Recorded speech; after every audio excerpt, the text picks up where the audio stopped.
All right, so we're just going to, that's great. So there was a little glitch on this end. So, all right, here we go. So we're rocking and rolling.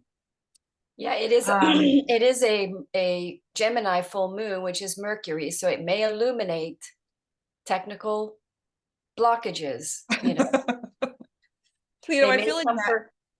Madeline, whenever you and I get together, there's always some sort of like big energetic surge. It's like all this stuff that gets like Yes, when it and all these started. unanticipated things occur. Yes. So anyway, that for our official welcome to all of you, I am Amalia Natalia of Karmic Kindness, and joining me is Madeleine Parker, and we discuss and share all of the cosmic goodness that comes with each full moon and new moon cycle. We have a Gemini full moon, as Madeleine just shared, coming up tomorrow, which is November 27th at 4:16 a.m., which would be 1:16 a.m. Pacific. 4:16 a.m. Eastern. And what I find really interesting about this full moon energy, because we're recording this and going live here right before it, like we're in that orb of the energy of the moon, how things are already highlighted and being revealed to us. You know, when you think, okay, Gemini is, the archetype is the twins. It's this dual-sided nature. You probably have a Gemini in your life where they change their mind frequently. You know, they say one thing and they mean it in that moment, but then something happens and then they change their mind. And so you never really know quite fully what you're getting with Geminis. And this energy is really going to be activating our mind, our mental, working through the stories that show up for us, the stories that we tell ourselves. Then we have, so the moon is in Gemini, the sun is in Sagittarius, and Gemini is like the details. And I think of Sagittarius as the bigger picture. Gemini is fine-tuning that so that the Sagittarian energy can really help you. You know, the archetype is the archer. When you're pulling that bow back, before you release it, that arrow to hit the target of whatever your goal or your dream or your idea is, you're not going to release it until you know it's going to hit. And I feel like that's where Gemini is really helpful, because Gemini will help you see those finer details and help you hone in and tweak exactly where to aim that arrow so that it hits the target. What I find also illuminating about this full moon, and Madeleine, I can't wait to hear what you have to say about this too, is and I mentioned this already about the stories that we tell ourselves, and how many of us have these stories around ourselves, around relationships, around our job, around other people, around our families. I mean, we're in this vortex right now of the holidays. So people are getting together with family members, or they're getting together with their significant others' family members, and all the drama and all of the stories that go along with being with family, because they are some of our biggest and most challenging teachers. And I know within my family of origin, so like my mother and my siblings and their extended family, you know, there's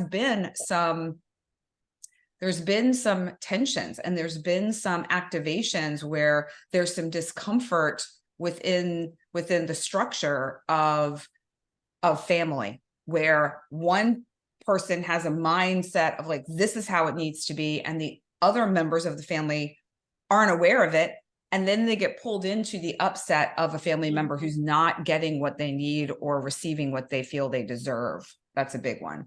So it's kind of this nervous, frenetic energy. So, you know, some people's nervous systems might feel a little frazzled, like they're kind of on edge.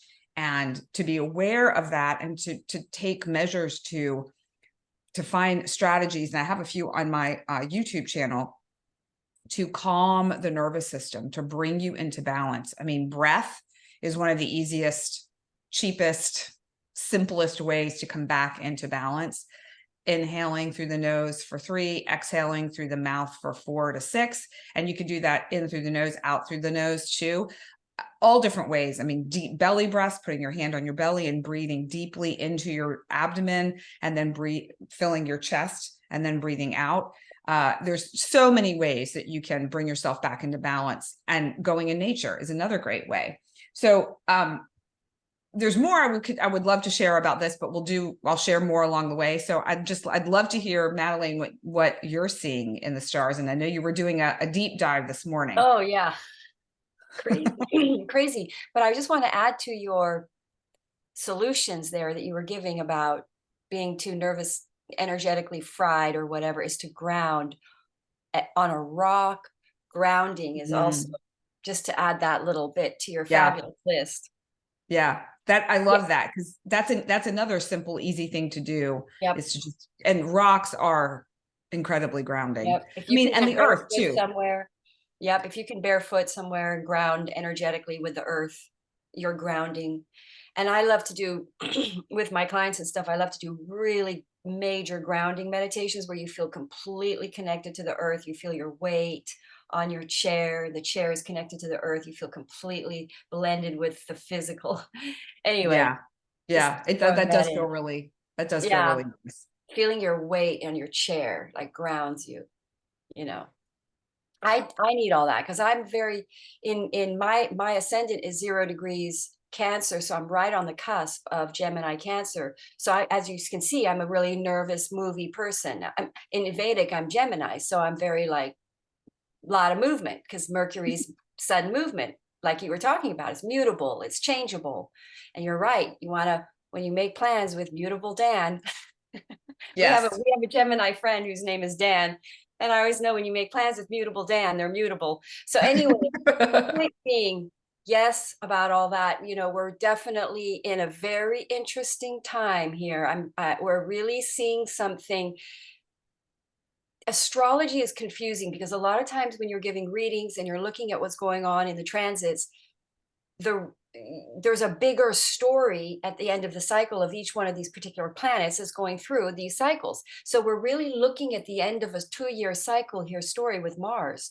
And because Mars is squaring, Mars is conjoining the sun and opposing this new moon, this full moon. So we're really sort of unblocking a resistance to where, if we were completely aligned with our intuitive center all the time, we wouldn't have any of these we wouldn't have any problems. You know, years ago, we would have lined up onto where we're about to be pushed to line up to. We would have lined up to that without a problem if our will didn't get in the way. So we're basically facing some sort of I'm just making sure, was I supposed to go into it now? I wasn't sure if I was just talking about what you were saying, but we're jumping in. Go. Yeah. So basically what we're doing is, there was some mental resistant shadow aspect. Sagittarius is rigid thinking, dogmatic, over the top,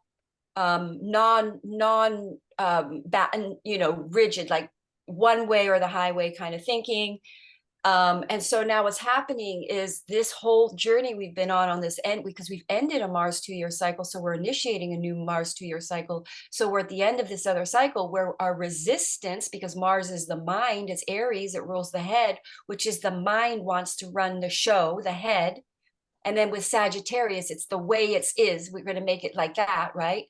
And we somehow think that the more strong we make it like that, the more our will happen. So it's almost like we entrench deeper into the idea or notion in our head.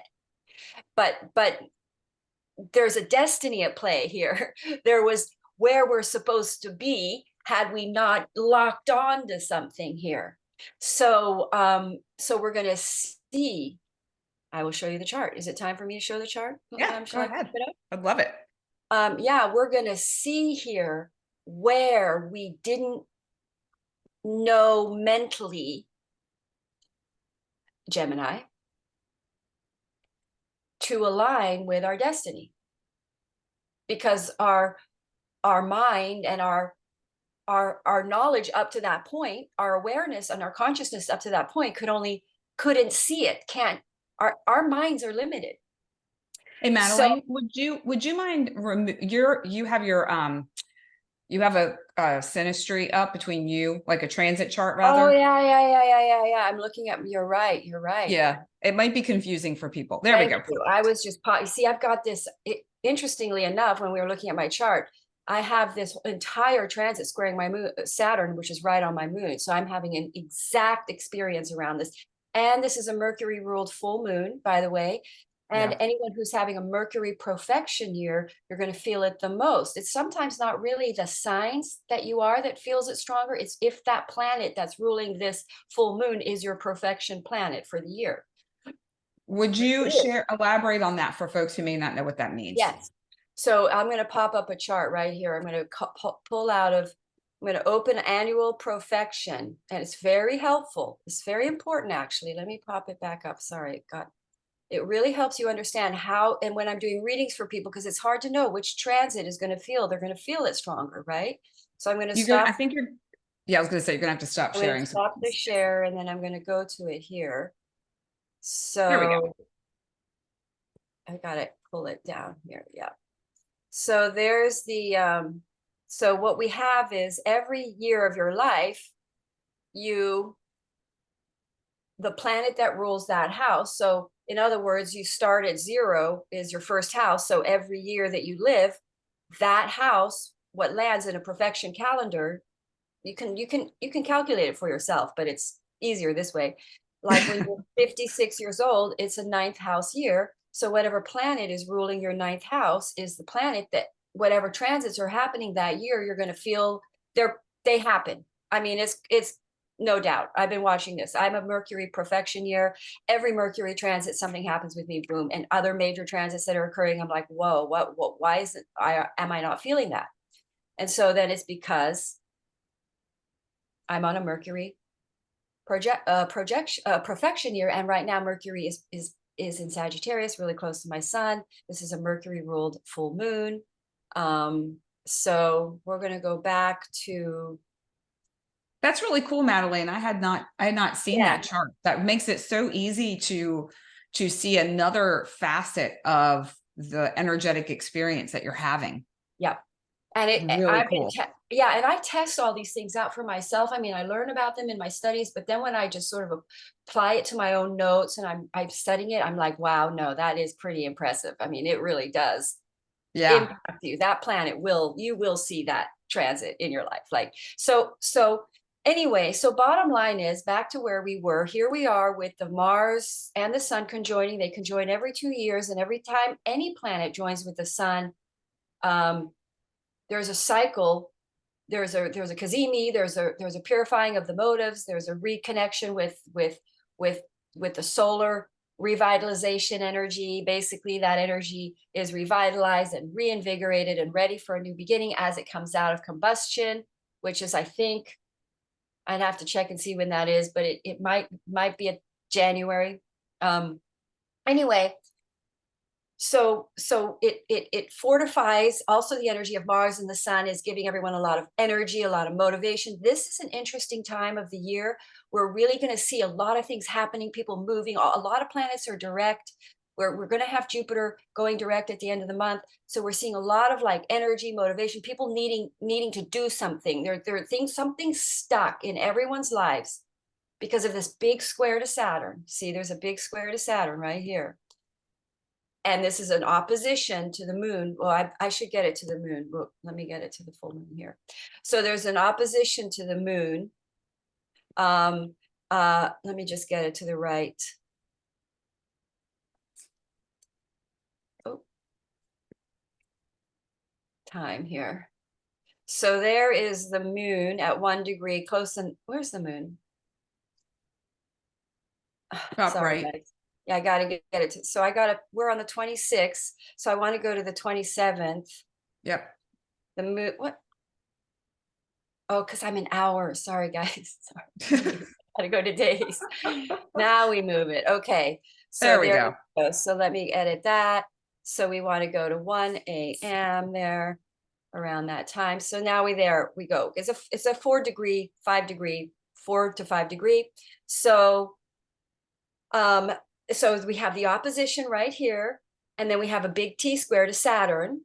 So so this is the end of this Mars cycle, and we're initiating a new cycle, and Saturn is in here. Saturn is saying, no, you're going the wrong way. Your thinking has been pulling you off this path in some way. Your rigid thinking, your belief, Sagittarius can also be your belief, is stopping something from happening that needs to happen, that the universe is part of the plan. It was the journey was initiated 2 years ago when Mars and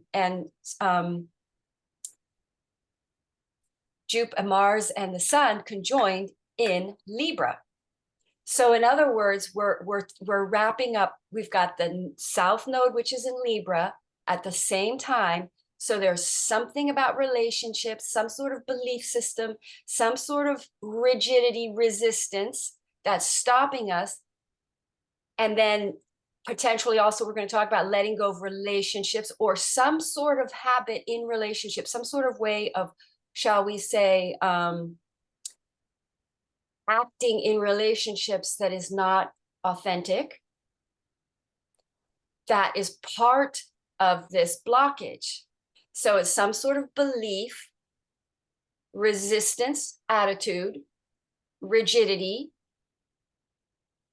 that has caused a blockage in our destiny that may stem from operating in relationships in a way that is inauthentic. So in other words, we're going to, and Saturn, and this is for the long haul, Saturn is in the story. So when Saturn is in the story, this is taking us, Saturn, this is a long-term shift. So let me summarize just to see if we're all on the same page, because I feel like you just, that like you were reading and channeling the information. It was coming through in a way that was a lot. And so I feel like I might need to do it for myself, and it might be helpful to them watching too. I'm going to get more water. Yeah. So essentially kind of what I'm hearing is that what's been happening for a lot of folks recently is that, or is a pattern, is that within relationships, and this could be any kind of relationship, I'm not getting the sense it's necessarily an intimate partnership, although it could be. But there's that where you're showing up within the relationship, maybe to keep the peace, or for whatever reason that might be for you, that's not really authentically who you are, how you feel, and you're not being truthful in some ways, because I mean, Sagittarius also has to do with the truth. And so your mental, I'm bringing in Gemini here, attitude around it, that your fixed mind thought pattern is, which is kind of the opposite, not really Gemini, but like that rigid way of thinking, or that rigid way of believing something, is what has caused you to block what is really there and waiting for you. So now we have Saturn coming in, shaking up that foundation to create a new one, laying that foundation for everyone going forward in a new way within that relationship or other relationships. Yeah, and I wouldn't know that I would necessarily say new, but you could possibly say new, but this is a journey that began a while back. So if we were to look at the chart back then, we would see a Saturn transit in on that picture as well.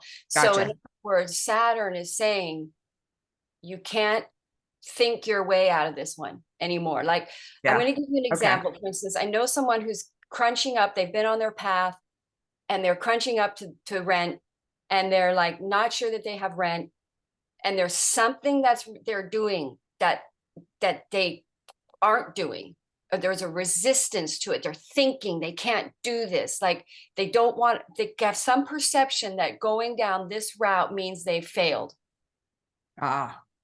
And so they won't do it, but that's the route that they need to go, because it doesn't mean you failed. It's the direction that's going to take you the right way. It's your perception. Yeah. And so now it's at a crisis point because you haven't been doing it. So this crisis shows up where you say, I have to do it now. I don't have any choice. I got to do it. So your rigidity, your limited thinking, your belief system, your programming, all these things have been misguiding you And Saturn comes in and says, sorry, I trump all of that. I'm gonna tell you this is how it's going to be, because when a Mars is squaring Saturn, there's a will against the wall.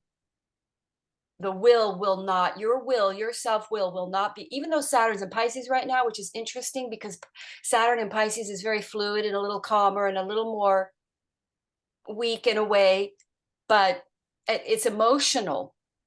So there's an emotional context to it. So it's almost like Saturn saying, no, your heart, the emotional center in Pisces is your higher divine, because Jupiter is exalted in Pisces, Cancer. Jupiter is exalted in Pisces, sorry, in Cancer. Venus is exalted in Pisces. Venus is in the picture. So there's a higher love or a higher dream, or that we don't, our limited minds block us from, because it goes against our programming, because things are always in flux and expanding in ways that we can't, when things are expanding, we can't necessarily comprehend exactly how they're expanding. So we want to drive the car, we want to go this way. So we're not understanding it is going to make us not understand how to, where to drive the car, as it were.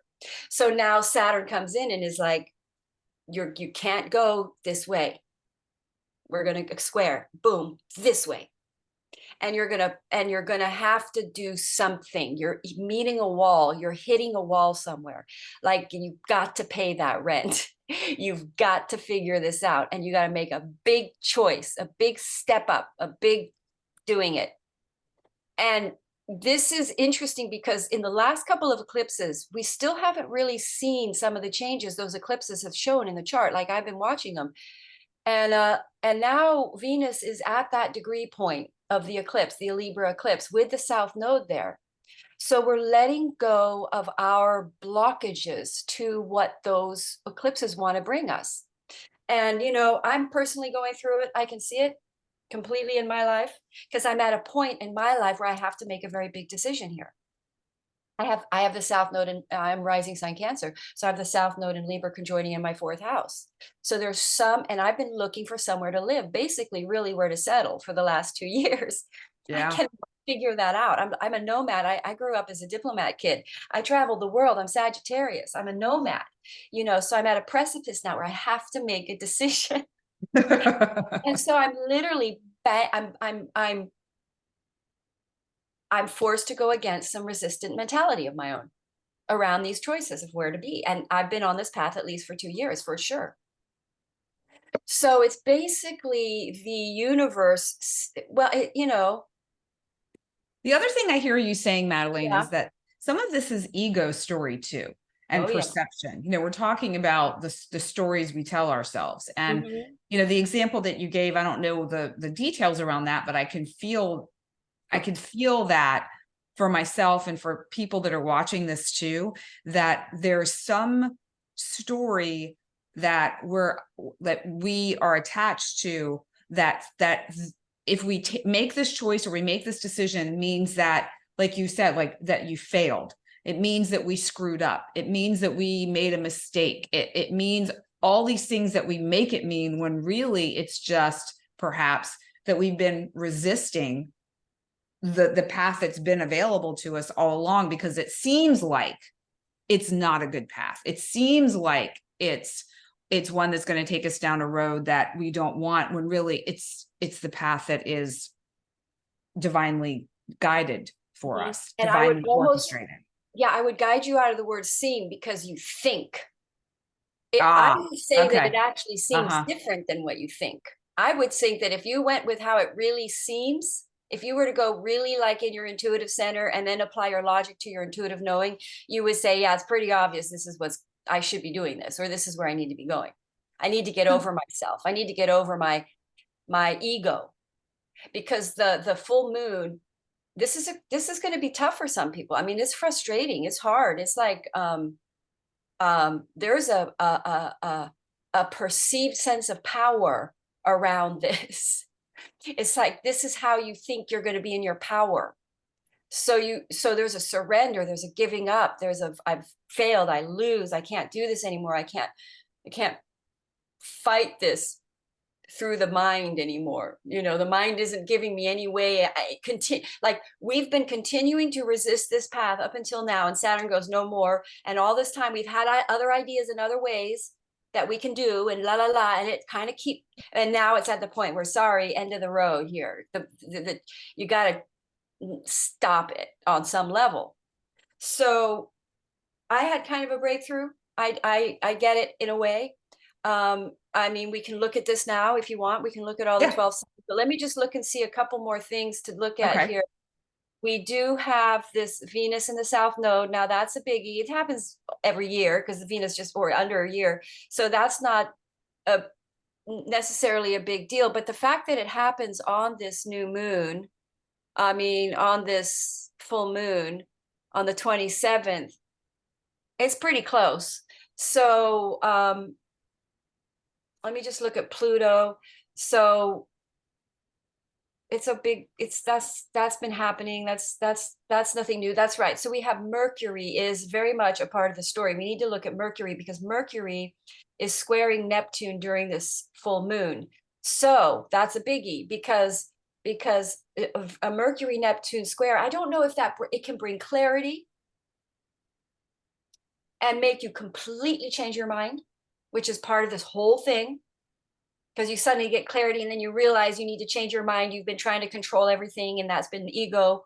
And you suddenly go, because Neptune is higher love, higher octave Venus, letting go, South Node Venus, squaring higher octave love Neptune. So you're waking up, you're realizing, oh my gosh, I've been ego, you know, hard, heavy duty ego. So all this is happening at the same time. So, and Venus is exalted in Pisces. So exalted energies, Pisces, Venus energies at the same time. Even though it doesn't have a relationship. Wait, 1, 2, 3, 4, 5. Wow, it's pretty wide. So yeah, 1, 1. So it's squaring Mercury, but not doing anything with Venus really.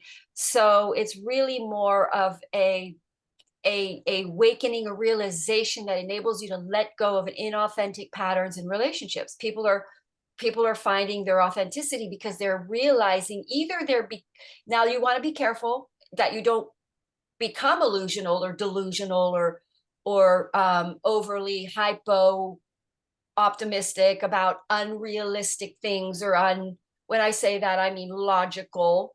So it's like, there's some sort of understanding of a illusion.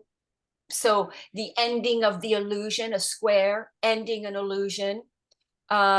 Ego is the illusion that like, for instance, that we have our will is going to work, like our delusional strong will is going to work. That's an illusion. And it's like we're waking up from a delusional based self-will. Anyway, that's Well, also it feels like one really great takeaway would be for people to observe themselves. Just watch yourself and how you are engaging with other people. Observe your thoughts. Is that really true? What you're thinking? Is that the perception of the situation that you're in, the actual truth of what's going on? Because I feel like for myself anyway, I've noticed in that observation in the past few days of myself within different interactions, I'm recognizing the truth of what's actually happening versus what I've been thinking has been happening all along, and seeing what my role is in and how I can shift and change things and not take things so personally. Yep.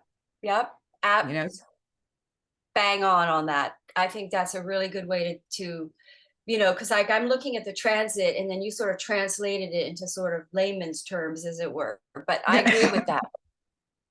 Yeah. I'm really waking up from a delusion myself right now. I really am, actually, because all this is impacting my chart very strong, very well. Saturn is on my moon, so it's all happening on my moon.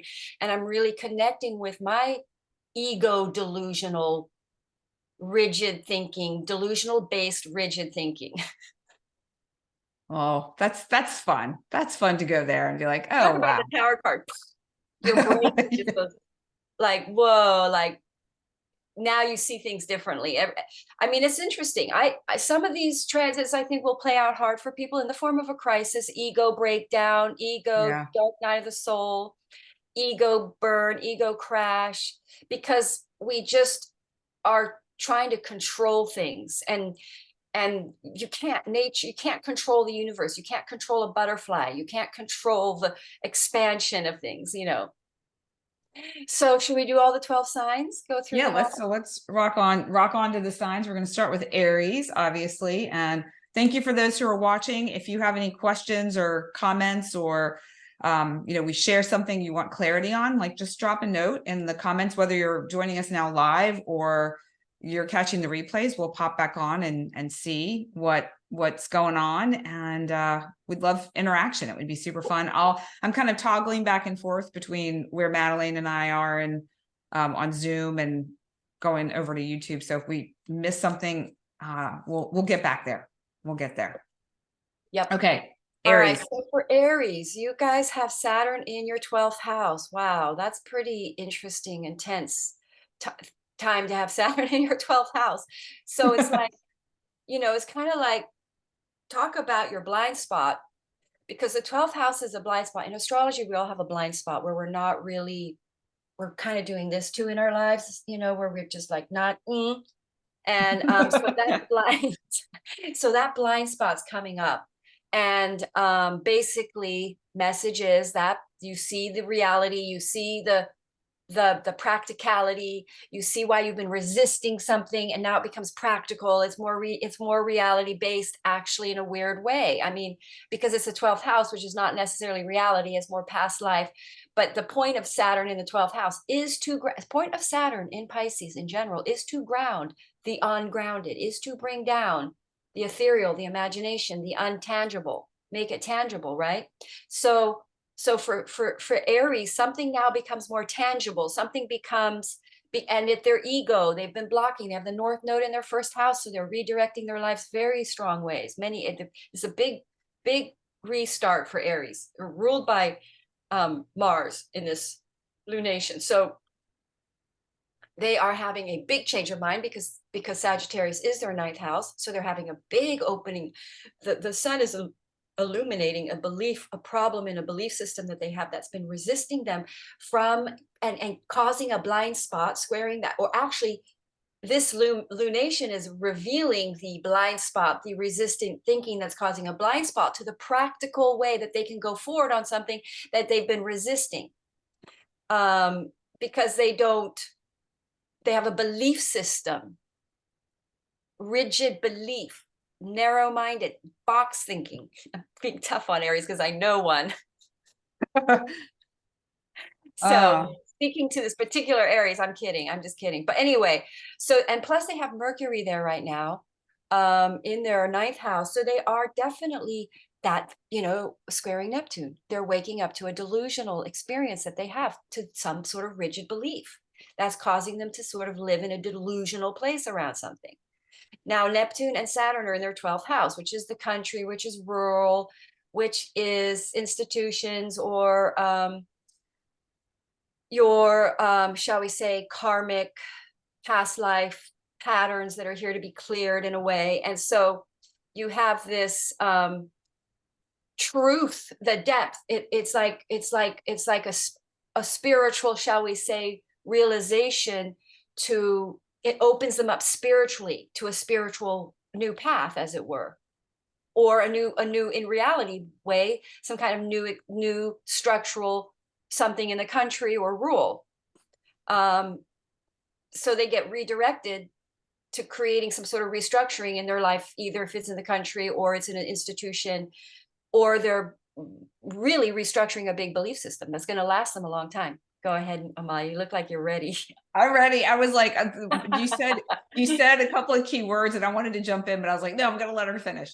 The fire star orchid is the flower for Aries, and this literally, the message is think outside the box. Interesting. You literally use those words about the box thinking. So this is a very innovative energy, very creative energy. And it also allows, I wrote some notes for myself. It also allows you to use your mental abilities for your own benefit versus getting lost in the mind, being able to brainstorm, but brainstorm for a bigger cause, for innovation, for creation, for something new.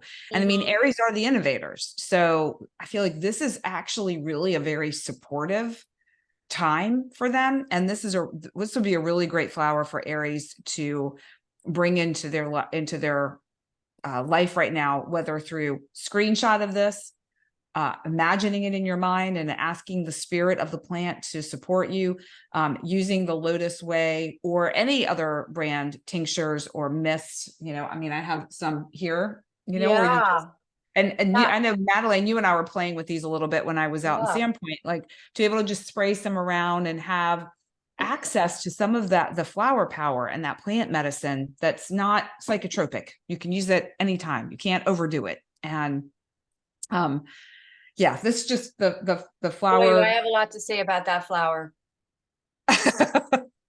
So the 12th house can sometimes be considered the highest dimension, the most spiritual house, the closest to God, as it were. It's the last house of the zodiac, so it's the highest dimension. So it's the soul. Some people call the 12th house your soul. So if you look at that picture, the soul is bursting through the ego, which is the red color, which is the Aries color, which is ego, mental resistance. The soul is bursting through.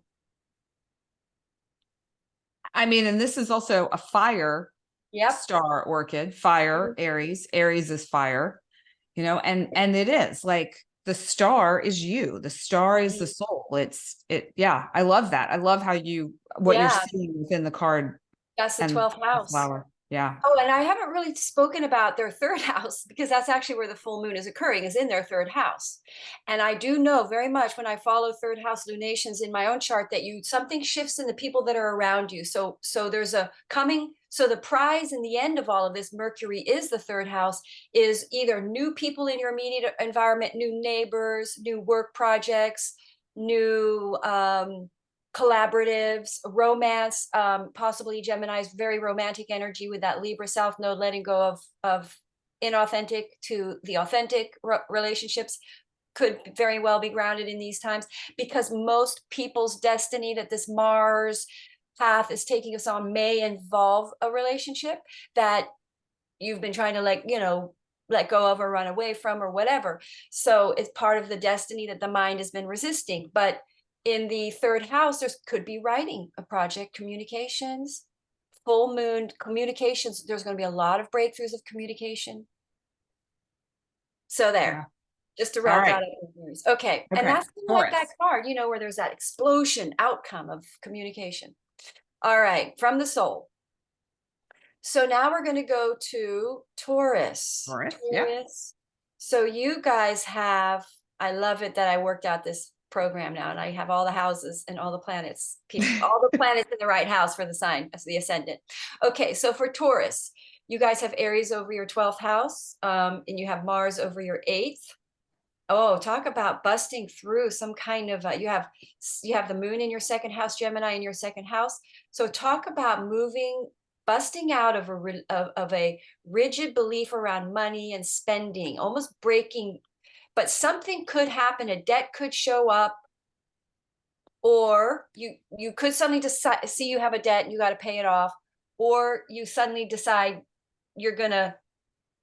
you want more financial liberation, so you decide to, because remember, this Mars is squaring Saturn here, and Saturn is in your 11th house. So it's almost like friendship, peer groups, something, you break out and you decide to spend money or go into debt. You've got Jupiter in your first house, so you're really newly initiating things. And the second house, full moon, something about your money, you decide to either initiate a new way, because this full moon is going to bring something, bring an opportunity, bring the flute. So a new auspicious way of making money comes in that either enables you to pay off a debt, or you decide to quit a job and you can't pay off your debt, but there's another way you can pay your debt, and you decide to go do it, like get a loan, get shall we say, refinance a property, but somehow you're getting some kind of a financial frustration around your money where you felt trapped and you haven't wanted to do something because of money, or feeling some sort of obligation, or your mind around money. And then Saturn comes in and says, no, you have to deal with this, you have to deal with this. So then you motivate to go back to a financial opportunity that you didn't go for before because you didn't believe in it. Something like that. See what the card that. See if the card helps us. Okay, so All about money. We have Mandavia, and Mandavia is about accepting what is in front of you. And so from what you were saying, how I would interpret that is that if you feel like you missed an opportunity, or you feel like something escaped you, know that you're accepting wherever you are. And if that opportunity was meant for you, it's going to come back around to you. And there's a sense of peace around, if it went by, it's almost like that saying, what is truly yours will not go past you. So if that opportunity was truly meant for you, there will be another opportunity for you to jump back in. And if it wasn't, if that time window or that time closed, something else will appear, and just accept where you are right now, because it wasn't meant for you then, and it wasn't meant for you now. Right. You know, it could have been like it's always the free will and then the destined path. And we always end up on the destined path. It just might take us a little longer to get there. So let me see if there's anything else here. I'm trying to think of some Taurans I know who, I mean, I know some Taurans who are spending money on their horses, boarding their horses, which then puts them more in, it's more costly, because instead of doing the horses themselves, they're paying for someone else now. So this full moon, but maybe they discover that they should have done this all along, because now that frees up their time to invest money or focus on money or improving their finances in other ways. So in other words, like you decide to do something that liberates you from the last full moon or new moon that puts you more in debt. So then you have to make a change. You have to do something to your finances, which then you realize you should have always done. Like, well, refinance your house, and suddenly you get much. I know the interest rates aren't that great right now, but you take, oh, I know what, you take that piece of land and you build something on it for your work. Well, there's something like that. It changes you.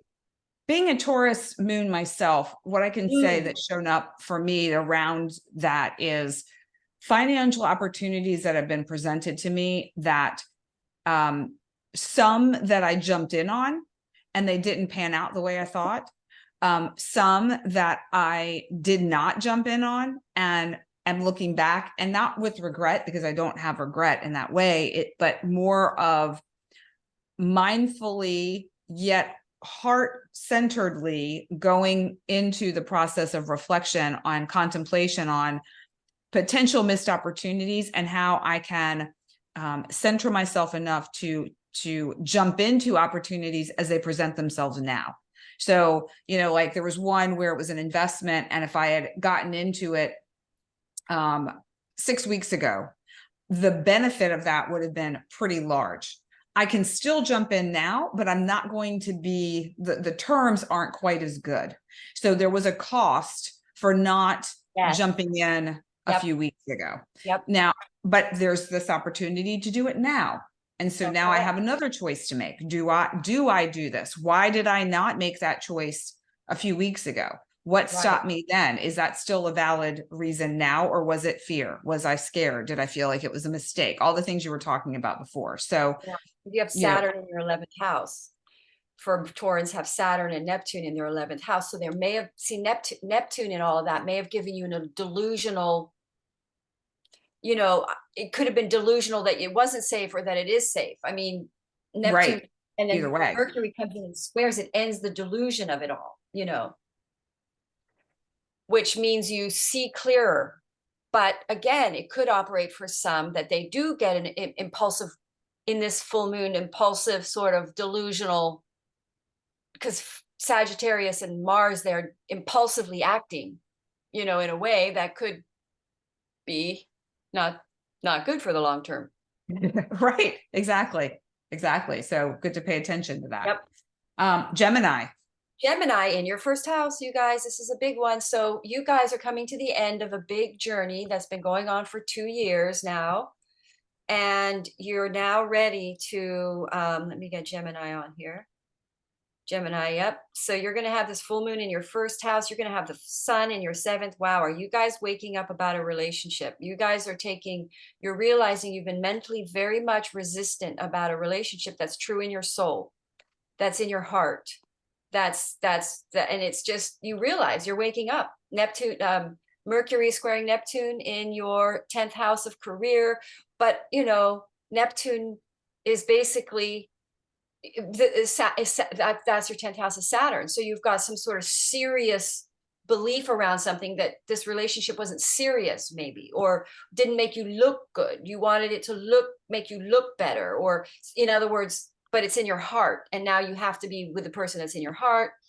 And with the sun there, illuminating that you've been ego active, ego choosing, resisting, and then you've got the South Node Libra. You're probably letting go of a relationship that's not authentic. You're going to let something go, a relationship that's not authentic, but also even friendships that aren't authentic.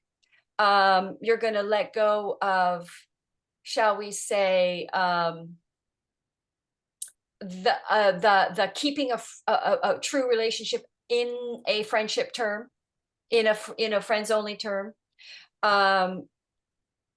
So because you're at some sort of blockage if you're in a current relationship, or you're in some sort of blockage in relationships, you're stuck. Something feels like you can't go forward in a relationships or with relationships, because your head has taken you as far as you can go via the head. And then you wake up to the illusion of it. And Mercury, you're ruled by Mercury and it's squaring Neptune. So you're realizing you've been operating out of an ego delusional place, making choices for your relationships. And it's status based or something. Go ahead. It's so funny because as you were talking about this at the beginning, I kept hearing this phrase, waking up to love, healing the heart. Wow, interesting. And we have the rose as the flower for Gemini. And I love that, the rose being the ubiquitous flower of love. It's the highest vibrational flower. And it's one that has this, there's a power to the rose and a softness at the same time. The color of the rose makes such a difference to the vibrational frequency that it carries. Red being the highest vibrational frequency, but all of the colors of roses have a different energetic, or like a different flavor, if you will. Mm-hmm. So I really love I really love the rose for Gemini. We talk about the heart, because if the yellow represents solar, the yellow represents the heart, the solar, the sun, Leo, the fifth house. It's like the soul relationship is busting through. The heart has to bust through here, Yeah. And I this is a really, I mean, all the moon cycles are powerful, there's always some sort of magic that happens, but this one feels particularly potent for some. And I feel like if you have Gemini and a Gemini activation in your chart somewhere of prominence, this is one that you will feel in the I want to say consequences, but that's not really the right word, but the impact will be felt for a while, Well, this is a full moon in your first house. Usually when full moons hit your first house, something really does change about you. You become more of you change the way you dress. You kind of become a new, more authentic version of yourself. You're a little more, because it's a Leo energy. The moon there, though, is emotional. It's your subconscious. So you're really living a more true version of yourself. And with Libra on the South Node, where's Libra for them? In their fifth house, they're letting go of superficial relationships. Oh my gosh, if that isn't clear transit for that South Node. some of these ways, some of these Libra South Node conjoined Venus are going to play out is simply people not trying anymore to act the way they need to act to make the relationship there. They just, it's like the exhaustion of that is Done. Yeah. so. All right. Yes. Cancer. Woohoo, that's me. I can tell you all about it. I can tell you all about this. Well, basically, this Saturn is in your ninth house. So our ninth house, we have Sun and Mars and Mercury in the sixth house. And then we have the moon, new moon, full moon in our 12th. So the 12th house, full moon, is the soul. Basically, illumination occurs around the soul, around communication, Gemini communication, the soul. Now I'm definitely going through travel because I've got Saturn in my ninth house. So and the 12th house is long distance travel. So perhaps the ability to long distance travel opens up, or clarity about that, a plan, or because of schooling, ninth house can be taking either starting to take on the project that you really like. There's a soul connection to knowing what you need to do in the ninth house, which is what Saturn is trying to redirect us in. So you become clear on your soul's mission and to teaching, or you become clear on what teacher you want, or if you're learning, you want to take a course, or you want to go, you need to go seclude into the country so that you can study something. Or you're going to seclude into the country and write. Gemini's writing. But there's definitely an ego breakdown of a resistance to a work and travel. Now you've got the South Node in your fourth house. So you have to let go of some sort of idea about where to live or about living or your living situation. So you're rapidly letting go of some sort of rigid idea of where you're going to travel, what your work needs to be. I mean, this is kind of an interesting one. I mean, this is like you're really letting go of resistance to a lot of things that is going to be a big redirect in the lives of Cancer, in work, travel, living, and potentially the country or travel again. But it's a soul, because you've got this full moon in your soul house. You know your soul, you know what you want. It's like you've been resisting it because of your ego, and it's been forcing you off course in a living situation, slightly in your work. So I mean, what happens is all your plans and ideas about how everything in these areas need to go forward are going to go kaboomba, and there's some sort of blind spot that you've been blocking through ego and through resistance, and it's in your sixth house, which could be enemy or creating or some sort of resistance because you think something's your enemy, or you think, Sagittarians, because that's the Sagittarius house. So it's like there's it's like you were saying, going forward, a long-term project coming in. So it's been holding you back. It's been some sort of rigid belief has been holding back a long-term project or long-term travel plans or a big block is about to be broken through here. And it's emotional because it involves the new moon, the full moon in your 12th house. So it's like your soul now says it's time. I've got to stop letting my sixth house pettiness, critical, I don't know, so I want to say hostile, creating mind or a mind that has a hostility around you, thinking some thoughts that are causing you to think that it's bad or wrong. It's hard to explain, but there's I'm putting the sixth house with the Pisces energy, with the Sagittarius energy, which is this rigid thinking due to criticism or critical, something like that, or observing. But go ahead. Well, I was going to say, maybe the card will help kind of anchor some of it in. And this is, let's see if we can, let's see if you can see this. So this is this is the bird's foot lotus. Mm-hmm. And you were, as you were talking about all these different areas of life that this moon is going to affect, the bird's foot lotus reminds you to like guide you towards contentment. So all these things that you're talking about are leading you to a place of contentment and moving you further away from a place of worry and all these issues that you have to try to figure out or you have to try to do. It really just brings you back into a place of, okay, here are the tasks at hand. This is what I need to do. And you're ready to take charge. You're ready to do the action. You're ready to make the move that's going to actually line you up with a place of contentment. So, and for Cancerians, you've talked about the different areas where that's going to be a place of discovery for them once you take that action. Yeah. And you find your way through. There's Yes, one other. that's interesting because these transits for Cancer in those houses, it's almost like there's a habitual, because the sixth house is what you do on a day-to-day. So there's some sort of day-to-day belief that is blocking your health and your wealth and your work. And there's a spiritual source to it. The full moon, the moon there, it's emotional, and it's causing you to make decisions that are throwing you off alignment.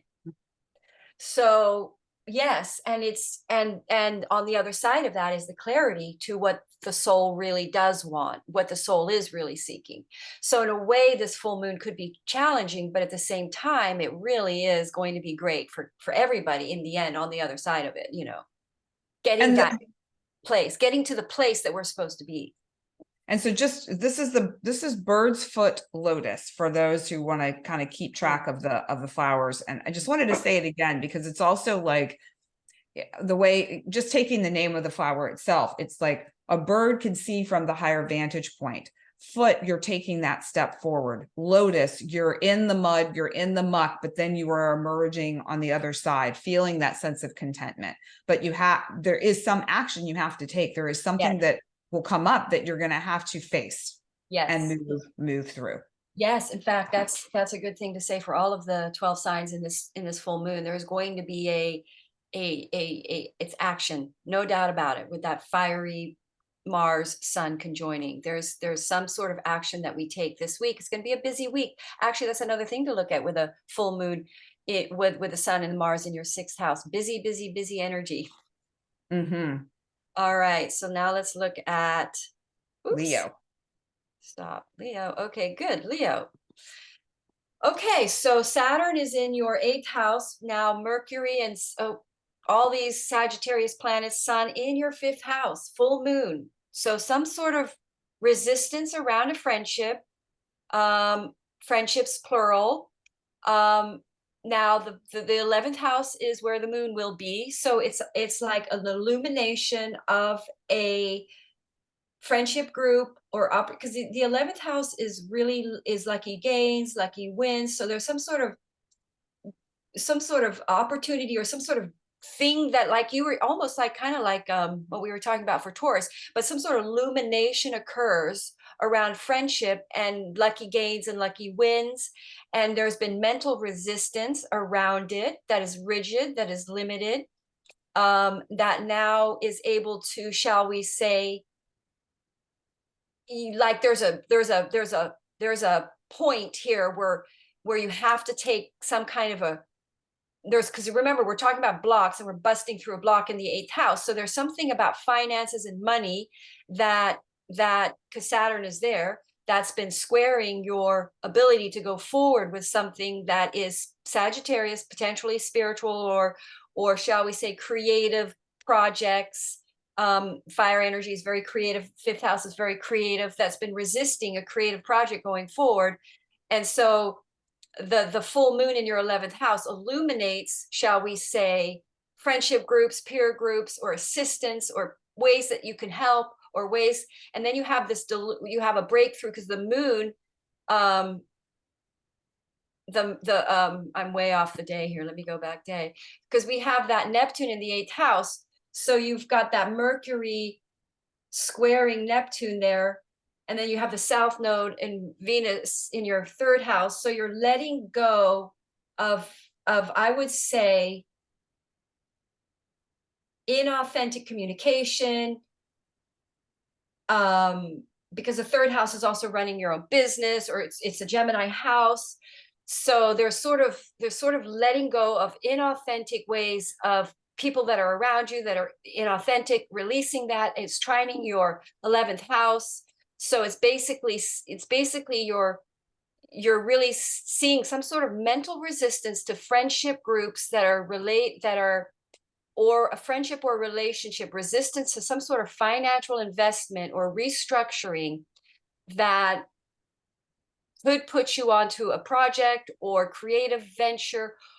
Like, let's use pregnancy as a metaphor here. So Actually, you, I can give an yeah, real life sure. example of something going on that might be helpful. Hmm. And I mean, pregnancy is probably a great thing to talk about Yeah. too. But in terms of like the 11th house aspect of this, what I've been noticing recently as a Leo sun with this Hmm. 11th house friendship group is that what I've noticed is actually through friendships, I have noticed aspects of myself that are maybe inauthentic or aspects of myself. So it's not about letting go of other people necessarily, although that could be the case. Right. It's about being able to see myself more clearly through the relationships and then make changes within me, or in some cases it might be letting go of a particular friend or group Yeah. of friends. And the gardenia talks about this specifically, about shifting your perception. That's the activation here, and the message is transform your weaknesses into strengths.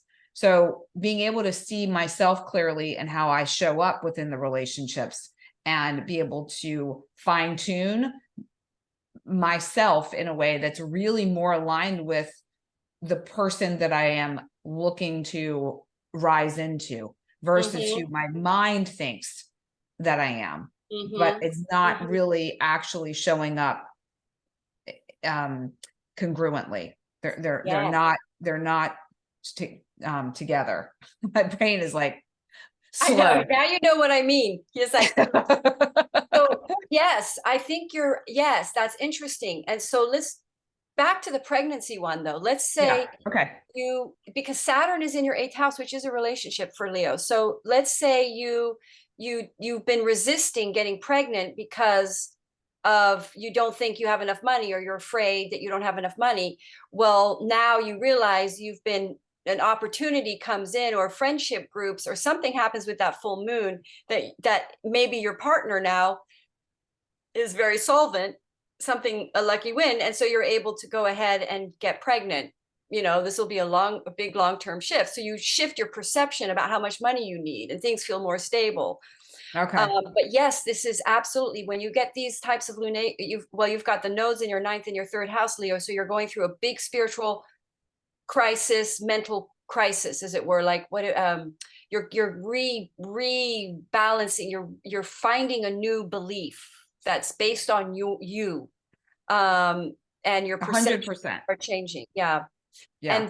And this full moon in your 6th, 5th and 11th is all about friendships, tribes, groups, and resisting certain friends because some sort of mental resistance, and now you're realizing there's some sort of financial freedom or breakthrough via a friendship or relationship. Like maybe you and a partner join financing and do a creative project, Well, something. Yeah. I will say some financial opportunities have Mhm. been presented to me Oh, through friends. And then being able to see, okay, and also collaborations, like working with friends on creative projects that would be financially fruitful, yeah. planting Yeah. seeds for that. So And so something. something happens in this full moon where it busts through resistance of a blockage in that, or a mental resistance. Yeah, go Yeah, ahead. let's do it. Let's Yeah, break let's do it. Yeah. through. All right. All right, So Virgo. Virgo, let me get the right way on this. Virgo. Okay, great. So you guys, um, we've got Saturn in your 7th house, which can play out two ways, either blocks relationships, but because I've been knowing what they have Capricorn over their 5th, I think a lot of Virgo are coming into their relationships, they're restructuring their lives with a serious relationship in the picture because they've had Pluto in their 5th house. So they've really cleared a lot of codependency issues. So I think they're kind of ready now for their ending of that soulmate cycle a lot of people are on. If you're in a relationship, you're going to restructure things in your relationship there with Saturn squaring Mars and the Sun in your 4th house. So you're either going to be something about a rigidity about your relationships, about some sort of rigid belief about home or living situations. Like, for instance, let's say you won't be in a relationship with someone because they live somewhere far away. Well, now you break through and you see a way you can move or live in a co-place together or find a place to live. Like, you realize you've been taking it offense. It's been hurting your feelings, because whenever there's a full moon, you kind of break through an emotional, you grow up a little bit emotionally on another level. So you sort of go, I've just been resisting it because I didn't want to be the one to make the move because I thought it was, he should make the move or whatever. And then you decide to go ahead and do it. And you can actually work it out, and it's actually much better. So you're breaking through some sort of resistance towards also family, 4th house. You could have conflict with a mother or lashing out, or just simply realizing you need to move and change where you're living, with the moon there. And then with the in the 10th house, career, you've got a full moon there. So it's almost like career opportunity now becomes more available. You realize you've been really resisting this relationship and moving or changing your living situations, but somehow a career opportunity now you're able to sort of expand your career better because of this. Maybe the location involves another shift in your career, and you decide to take that shift, and it really is better for your career as well, because and so with some sort of rigid belief could also have been around a career, around doing this as a career, but now you have to do something. You have to make a choice on a career. You have, maybe you do get fired. Maybe you do know you need to leave this job. It's not toxic, it's toxic job or toxic environment. So you need to come up, you need to find it. You've just been hanging out in this job just because it's there and it's been working and you just kind of create security. But now it's like you've got to do something. And it may involve moving, because a lot of these choices we haven't been making have been because we didn't know how to do it. We couldn't see it. So now it's like we're going to see it. We're going to know how to, but there's going to be some sort of push through that makes you decide to just do it. And it could be the relationship because it's squaring Saturn. So you have a wake up around a relationship. So yeah, go ahead. All right. So for Virgos, we have the nasturtium. Oh, wow. And the nasturtium, to me, it's like this at first glance, this flower to me really speaks of creative power, just looking at the yellows and the oranges of the flower itself. And the message of this card is being spontaneous, spontaneity. Virgos are not typically spontaneous. Virgos are very methodical and practical and organized, and they have the steps of everything laid out for themselves. What this really shows to me, or how I perceive this, is that for Virgos, they're going to have these little opportunities that are illuminated by this full moon, and follow them instead of taking all of these like practical, organized, step-by-step approaches that are great. But right now you're being called to do something different. And this is really going to spice up your life in ways that you don't necessarily expect. And I love just kind of like what you were sharing too about relationships and careers. Those are two big pieces of life for most people. And to recognize, like, if a spontaneous action may lead you to a door that opens in one of those two areas, or closes a door if it's not what your destined path is at this time. So I really love this card. And it also just feels it feels powerful, but it also feels really bright. There's Yeah, it does, doesn't it? It's like, yeah, it's very much a breaking through of, like, I'm just looking at their 2nd house, letting go, north node. I mean, it really does feel like expanding out of fear, like because I really metaphorically see red as the mind, and they're Mercury ruled, so they're going to feel this strong because it's a Mercury full moon. Yeah. So it's Yeah. and that mind opening up, like breaking that, you know. It'll be very interesting. My daughter is a Virgo, Oh and yeah. and and I mentioned her before, and she has this Instagram profile called Orderly Thoughts. It's Mm. the thoughts, Mercury in Mm-hmm. order, Virgo. And it's a great place of contemplation. She and I are going to be doing some things together related to that coming up here soon, because I think it's really, how so many of us get lost in our head with our thoughts. And a lot of us have similar thoughts, but that we don't know how to utilize them for our highest good, for our benefit. We just keep going and like round and round and round, but there's a reason it's there. So it's like accessing the medicine of it, and then being able to put it to the side and not get caught in the loop of the same thing over and over and over and over, which keeps you stuck, keeps you stagnant, not moving, Mm-hmm. Mm-hmm. or colors your steps forward, taints what you do. And confuses you because, like, thoughts, there's so many options, there's so many ways in our head that we go. That's And so true. yeah, so we're like, literally, we're at this road and there's like 15 paths out, where, because we know we have to make a choice now which path we take. And our mind, it's not showing us because our mind thinking isn't, it doesn't there's no sign. Yeah, but right, because we're lost in the maze of our mind. Mm-hmm. We've got so many ways we can go. So it's like, now if we're in our mind, so our intuitive, the full moon, that's what the full moon does. The truth, the heart, the moon is our intuitive subconscious becomes illuminated. Thank Yay. you. We need this. Yes. Even though I do think it's not going to be easy, I do think for some it'll play out as a crisis and you may not like this, but it is going to put you into where you need to be for the long haul. Yeah. Acting in the Just way that remember you're that. supposed to be acting, the way that Saturn wants you to do it. It's like Saturn is course correcting, and Saturn is the boss. All right, let's move on to Libra. Okay, Libra, you guys are going to have this well, you've got the South Node in Venus conjoining your first house, and Libras are well known to go along to get along. So they're really letting that go.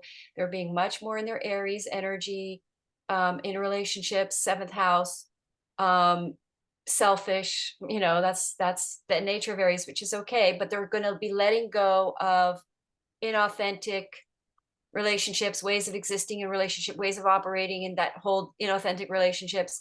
And then they've got the Sun and Mars in their third house, which is taking actions, possibly for communication, third house communication, motivated to take actions or to write.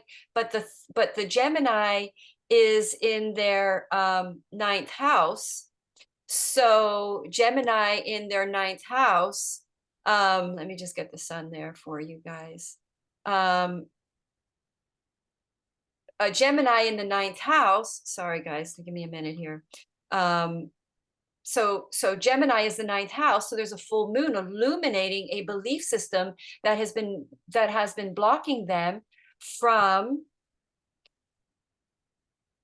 writing, communication, talking, and it's been a resistance, and they've been surrounding themselves with other people in the sixth house or situations around them which are not really part of the plan or not part of their destiny. So now they've got this full moon in the ninth house, opening up their realizing how rigid their thinking has been and how much it has been blocking the truth. Stay with that, because third house, Sagittarius. Now there's writing in there. Usually Libras are excellent writers. So they've been resistance to a writing project because of the rigid belief system. Now, Saturn is in their sixth house, restructuring their everyday to day living situation. And perhaps they've if you have an illness, it's going to show up in these 3 years that Saturn is there. So it's restructuring your day-to-day life so that you're more healthy. And that's good, but it's squaring, and also Saturn in the sixth house is enemies. You know, the sixth house can be hostility, and it's squaring your third house. So there might be some sort of conflict with an employee, or if you're the boss or the boss, a conflict there in a work situation that shifts you. You may quit that job, or you may fire somebody, but there's something happening in your third house with shifting and changing around the people that are around you and your day-to-day routine. And it's all because you have this brand new belief. But you could also open up for travel, because the ninth house is travel. So, and that's where the full moon is. So you suddenly open up your mind. Traveling is a great way to open your mind, open up your rigid thinking about the world and the way things are.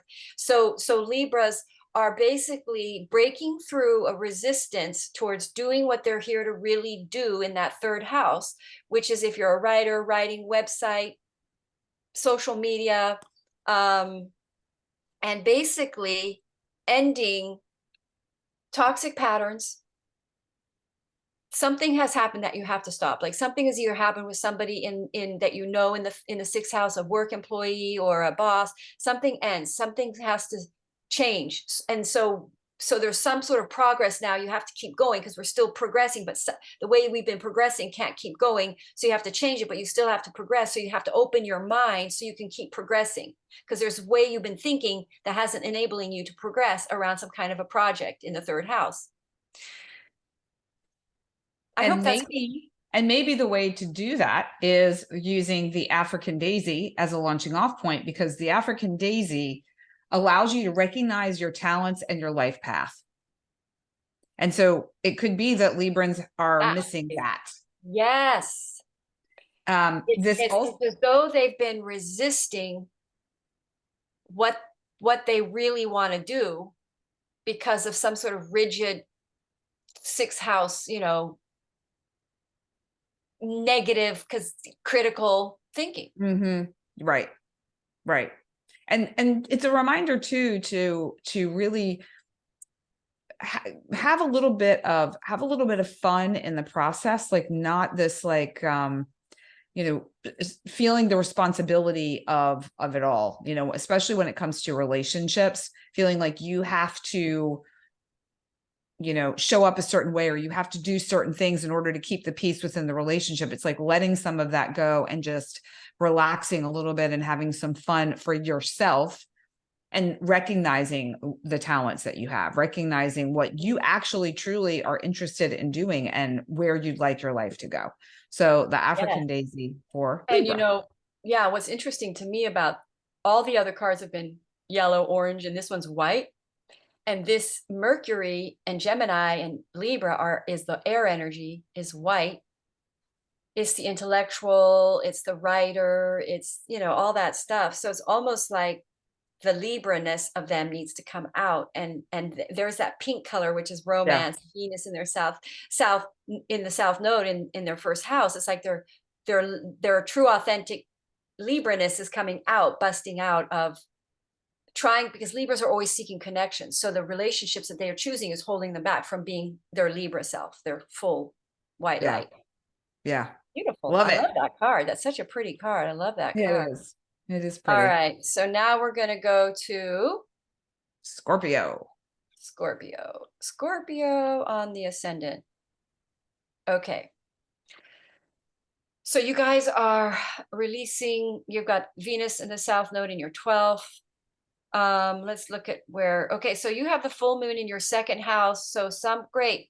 I know a couple Scorpios. I have a good friend in Scorpio that could really use a full moon in their second house, which is money, which is basically some sort of blockage that is releasing, opening up a blockage. Eighth house debt. The moon is going to be in their eighth house. So it's like some sort of, a lot of this stuff, by the way, is stuff that this is stuff we've been ignoring. These are truths we've been ignoring. This is our blind spot. This is the part of us that's hurt, that doesn't want to look at that or feel abandoned, or, you know, so it's like, this is like coming, because the full moon is in your 8th house, you're realizing there's this fear around money, or deep fear around money that blocks, that you have a resistance to. In your 5th house, there it is. It's like Saturn in your 5th house. It's some sort of, because the 2nd house is also our valuing ourselves, what we possess. So it's almost like Scorpio are valuing themselves more, with Saturn and restructuring their friends group with that Saturn in the 5th and the moon in the 8th, breaking through a fear.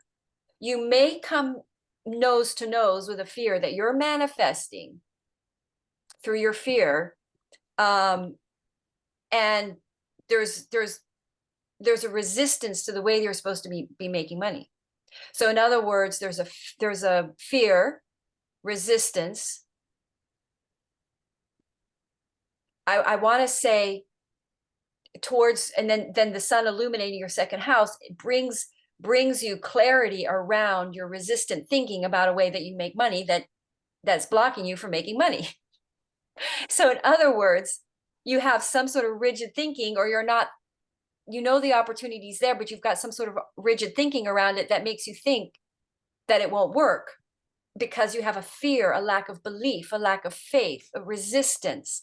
And now you have no choice. You've got to, it's like, because this is, this Saturn, the sun and Mars squaring Saturn in your 5th. It's like Saturn is saying, you're going to have to make this choice. You're going to have to do something here for money that is in alignment. Now, some of these choices that you make may not bring money, or they may bring money right away. It's going to be your salvation, but you've resisted it because of fear. So I'm trying to think of an example. Well, I can give one again from my life. Sure, so, go for it. Yeah. Scorpio ascendant. So I sold the condo that I'm currently living in. I'm still in the same place, as everyone has been watching for the past like 18 months. Yeah.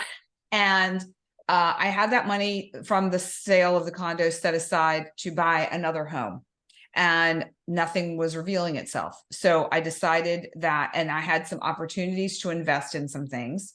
So I took some of the money from the home sale and have invested it.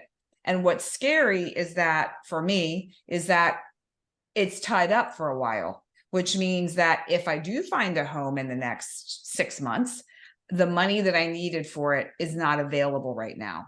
And so making that decision to put the house on hold, potentially, not know where I'm going to go, not know where I will necessarily live when the expiry on this is done, and not necessarily knowing where the money is going to come from for the next piece, is that's been very, there's fear for sure around that. And then how am I going to generate income, generate the money, the revenue, in order to maintain and or move to the next step? So that I could say for sure is what's showing up right now. Great. So then what's going to happen now is you're going to have to make some kind of a decision here around making money. And it's going to be a way that if you think 2 years ago, you somehow resisted emotionally. I'll have to think about that. Yep. Because you've been resisting it for 2 years. And it's the way that's going to really be profitable. And because it's Gemini there, right? We're looking at Gemini. Wait, Gemini, where's Gemini? Let me align the Gemini. Sagittarius is there. Gemini's in your 8th.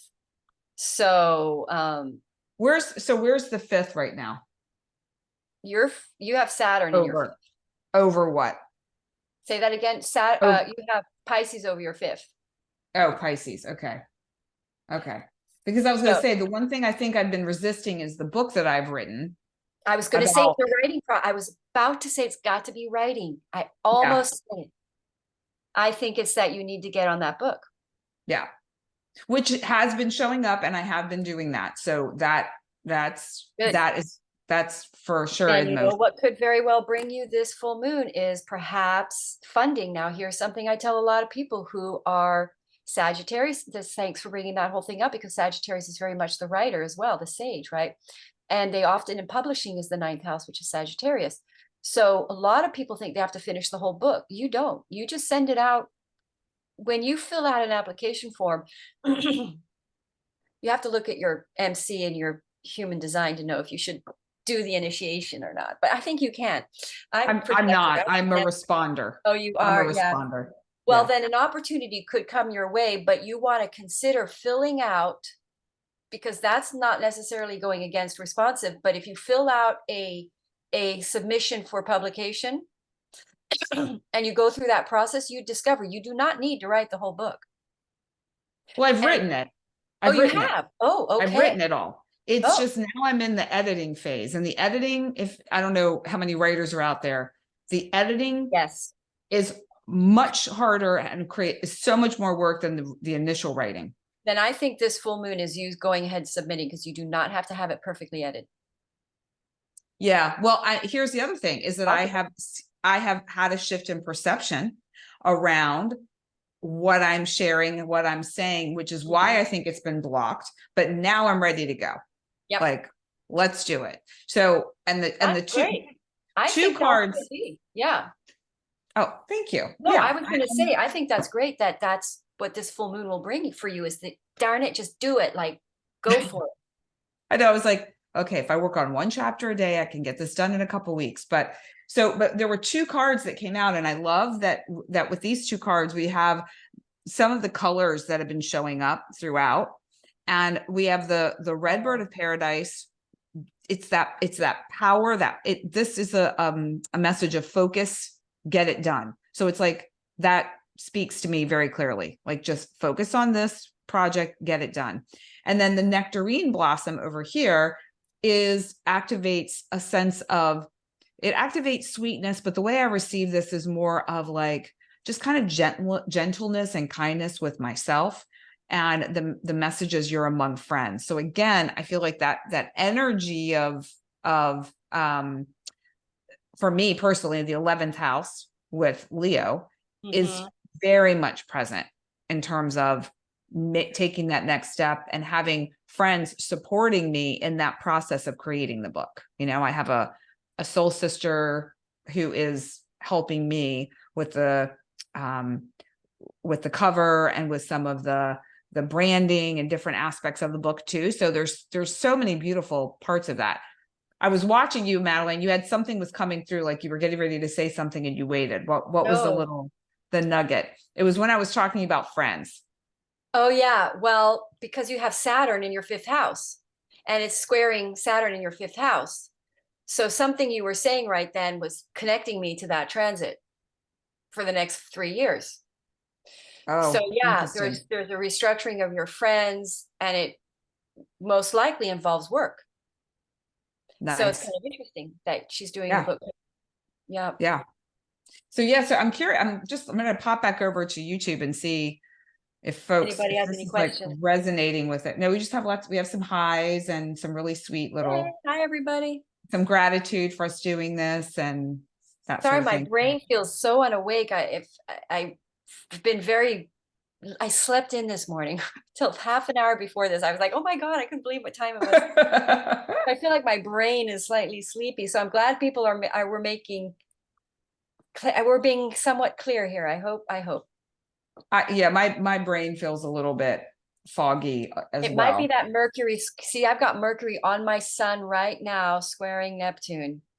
So I think we're doing pretty well, all things considered. Yeah, I think so too. We're just going to give ourselves a little bit of a break. Yes. Yeah. Okay. So Sagittarius.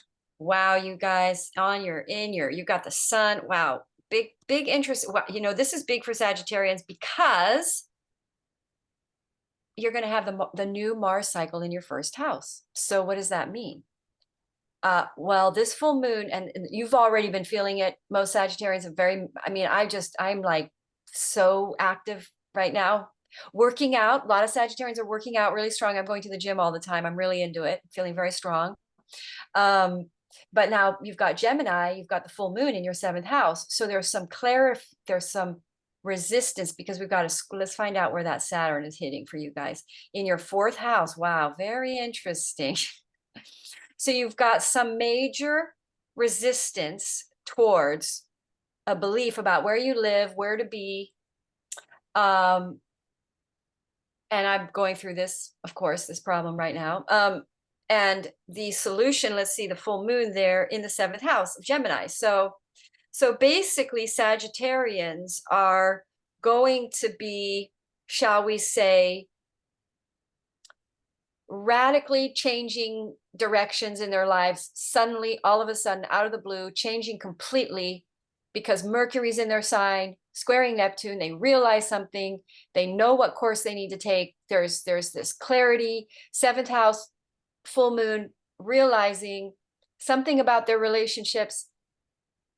Mercury would be thinking thoughts, so they might be communicating. They're going to wake up. Sagittarians are waking up to how they've operated in relationships. The ego, the sun and the Mars being in their 1st house, there's ego involved. They're realizing their ego blocks the way they think, their beliefs. I mean, this is really hitting Sagittarius hard, because it's like they're really seeing their rigid beliefs, their ego blocks, because a lot of times Sagittarians don't think they're the ones that have it, everybody else does. Then they go, oh, whoops, it was me who was being like that. So they're sort of realizing some things, squaring with Mercury in their 1st house, squaring Neptune, divine love, higher octane arts, realizing beliefs, clarity, seeing the illusion, ending a delusional belief mentality. And then there's some sort of resistance towards a relationship that they now open up to. And I would say communication, rapid communication, breakthroughs in communication that they've been resisting, or the way they've been communicating. They're not. I'm sorry. There were so many things with that I just, it was the flower, it was previous conversations we've had. Like, there were just so many things. Sorry. I'm laughing about it too, because I'm just literally telling you about me right now. Basically. Madeline, you can connect to this one pretty easily. You got it. Yep. Guilty. But there was reasons, but the moon being there in your 7th house, it's like an emotional thing. I mean, honestly, I have been crying today, you can tell. I had an emotional breakthrough around a relationship and around my own limited ego mind. And it was just sort of really, it was like an aha thing with that Mercury squaring Neptune. It was like, and it just got really emotional. So it's like, I had a very emotional morning. And but in a way, it's really liberating and breaking through, because this is the part in everybody's lives where we're seeing a resistance blocking a truth in our hearts. So Sagittarians are getting illumination around a relationship or around something that's true. And then again, we're getting communications, but there's emotional involvement. I will warn you. Yeah. Yeah. Anyway, go ahead. Well, we have the Gravilia with the energy for Sagittarius, and this activates fearless speech. The messages speak your mind. I mean, it's literally the things you were saying. Oh, like, my God. Just spot on. And so it's crazy.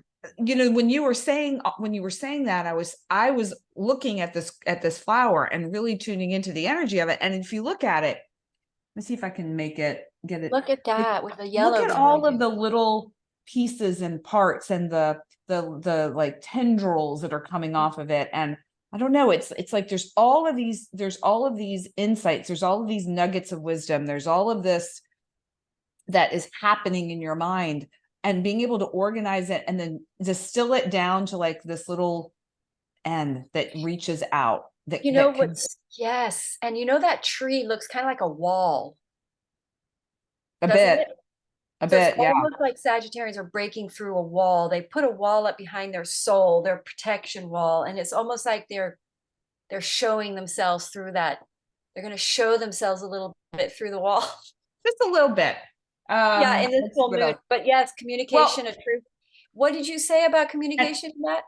Brave, being brave, fearless. fearless speech, speak I your just mind. did And that. it's also That's about coming out of your shell. So kind of like it. what you were saying, Madeline, Yep, about what you're seeing, yep. really being able to be, and I guess again, this comes back to being authentically yourself, like That's being right. who you truly are.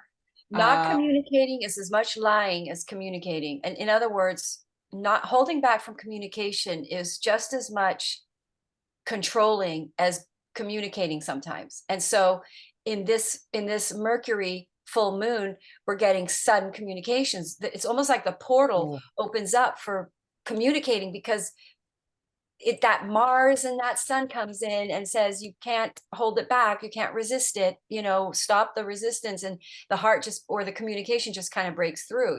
So that seems perfect. Yeah, what you just said really, it just hit me that holding back communication is a form of control. Mhm. Because I'm curious if anyone else has had this experience of no answer is an answer, no response is a response, and what that might mean within your relationships. Yep. Yeah, I just had a huge aha. I'm not going to go into it, but that really Getting a lot of ahas here. We should call this the aha channel. yeah, that's right. Wow. Okay, Yes. so cool. So All Sag. right. It's actually a really beautiful, I love this full moon in a way, because I don't like it in a lot of ways, because it's frustrating and there's blocks and we feel stuck, really stuck. But it's making us do something that breaks us through from being stuck, that we've needed to do, that we're making our own selves stuck with. Yeah. Isn't that always the way? It's that's just Thank often the way.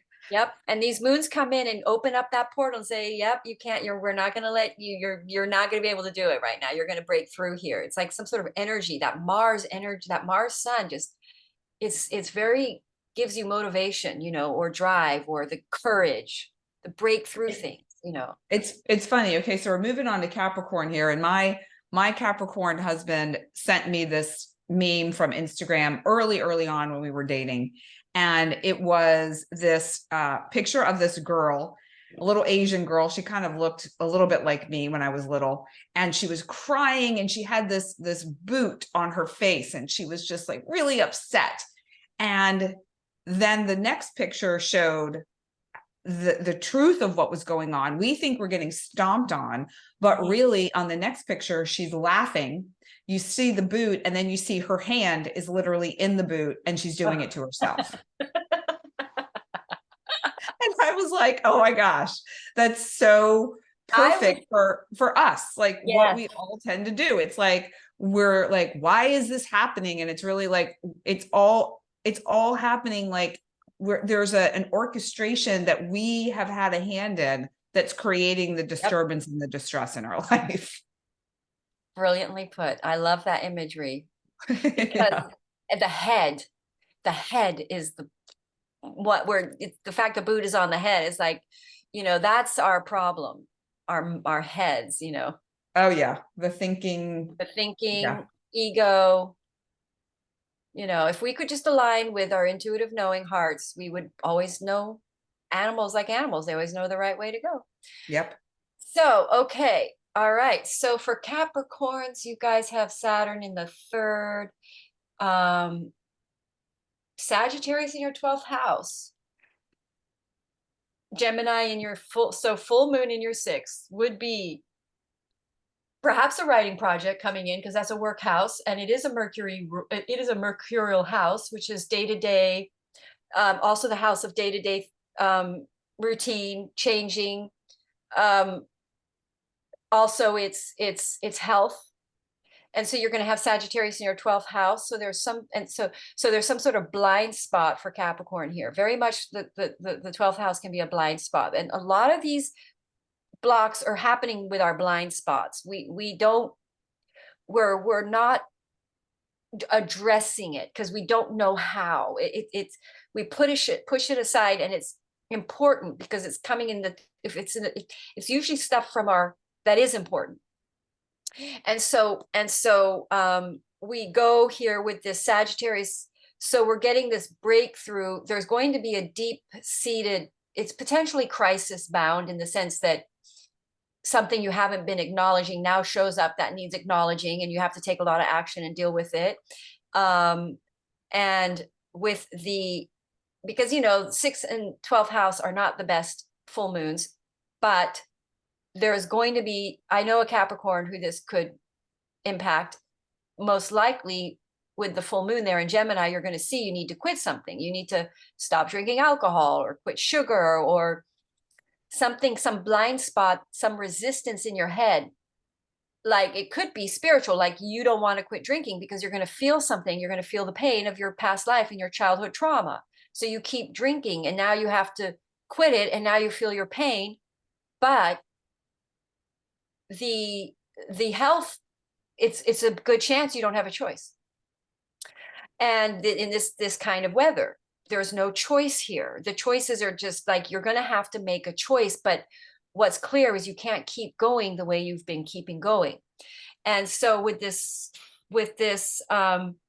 Capricorn, you've had Pluto in your first house, so you have transformed, no doubt about it. So now you have to sort of, I would say, take action to absolutely restructure your day-to-day living around health and around work. So the other thing is there some kind of busyness or something, because there's some sort of busyness around work that you've been blind spotting, something about your day-to-day routine or Virgo that you need to be doing that you're not doing on a busyness, or you may have been blind and letting go and letting somebody that you hire run things and you haven't been dealing with it. Well, now you have to deal with it.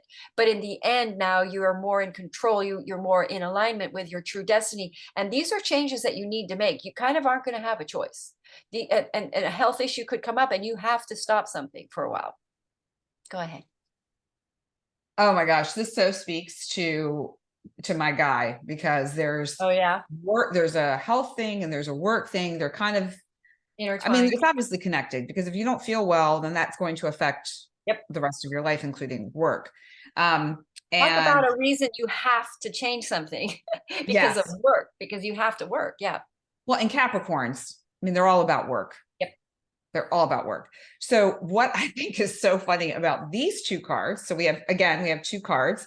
We have the giant spider lily, which activates a lightness, but the message is free your mind.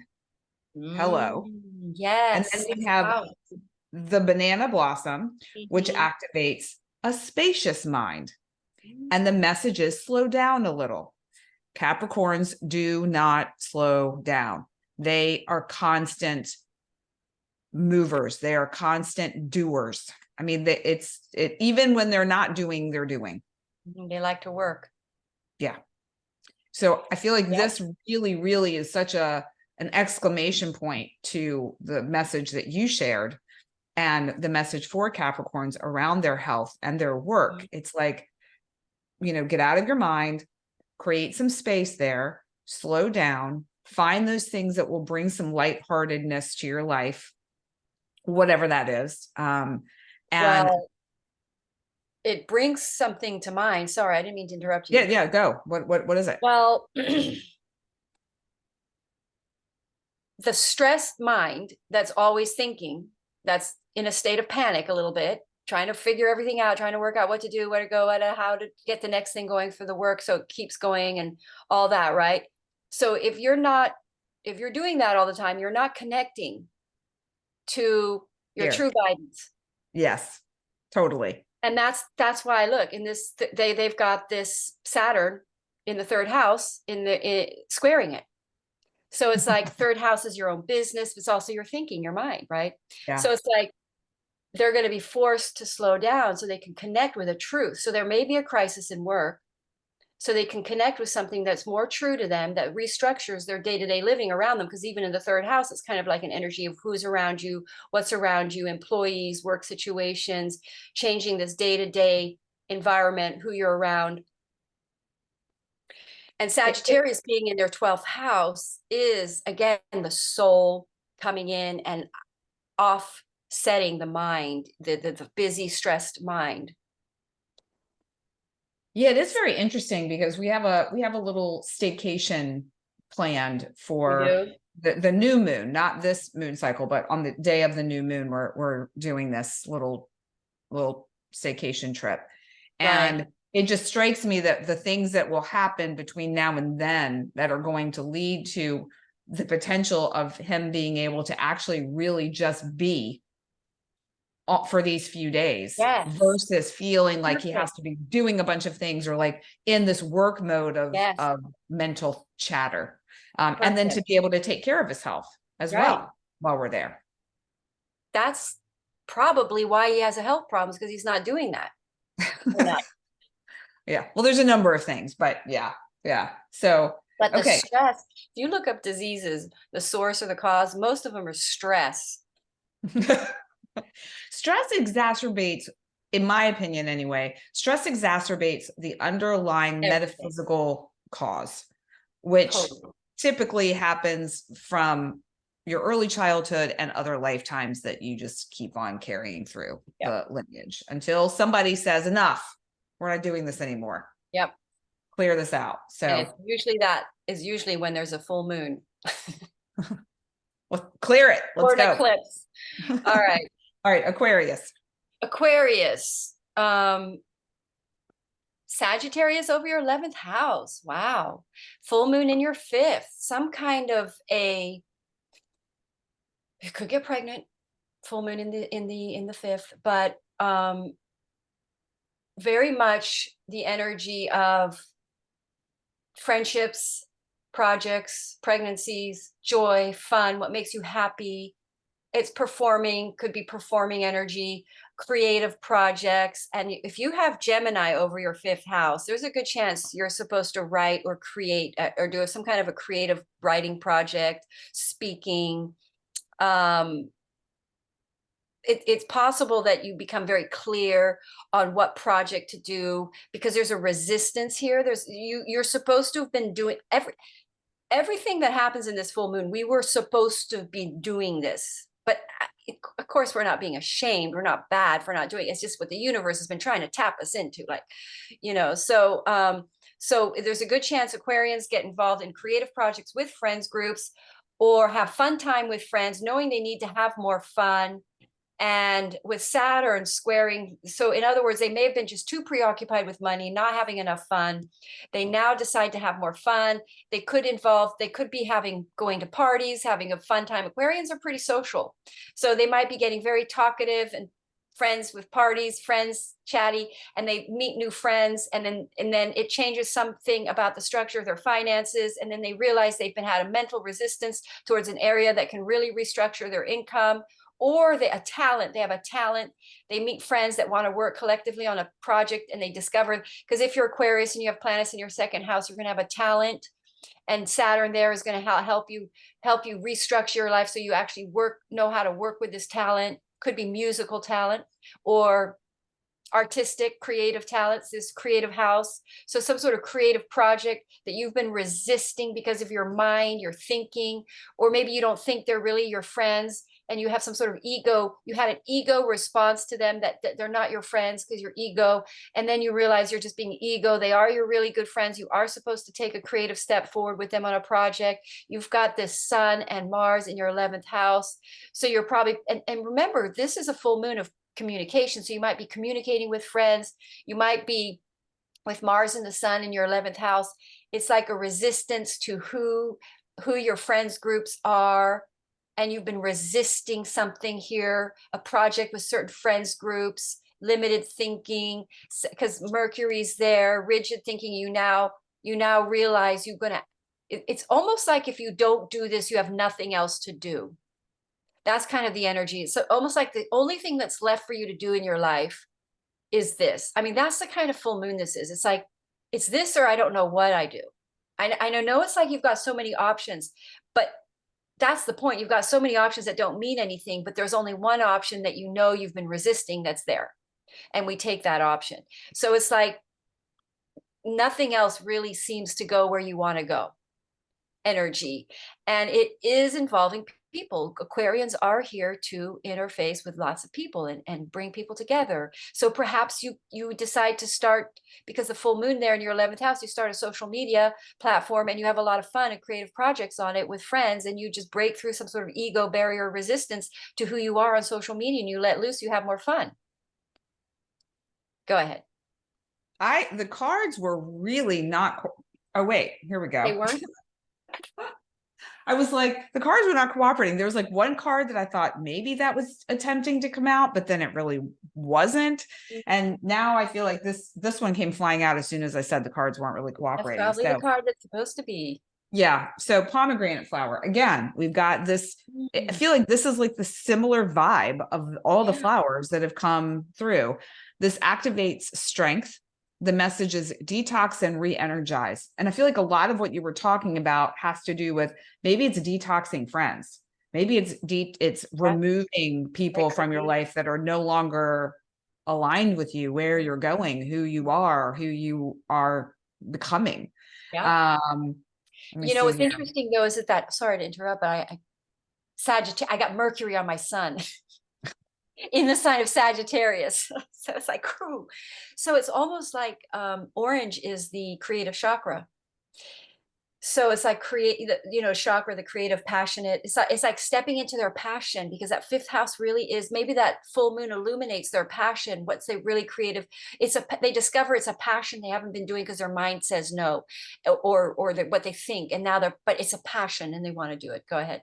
Well, and this also connects with the reproductive system, creative energy, and self-expression. So all of the aspects of this full moon, the energetics of this full moon are present for Aquarians now. And I would like to encourage them to access the energy of this flower to support them in this process, because it may be challenging for some Aquarians to let go of people that they really they can see, yeah, and they can see where there's a benefit for them in their life, but they also recognize, or are beginning to recognize, that there's a cost, and the cost is too high.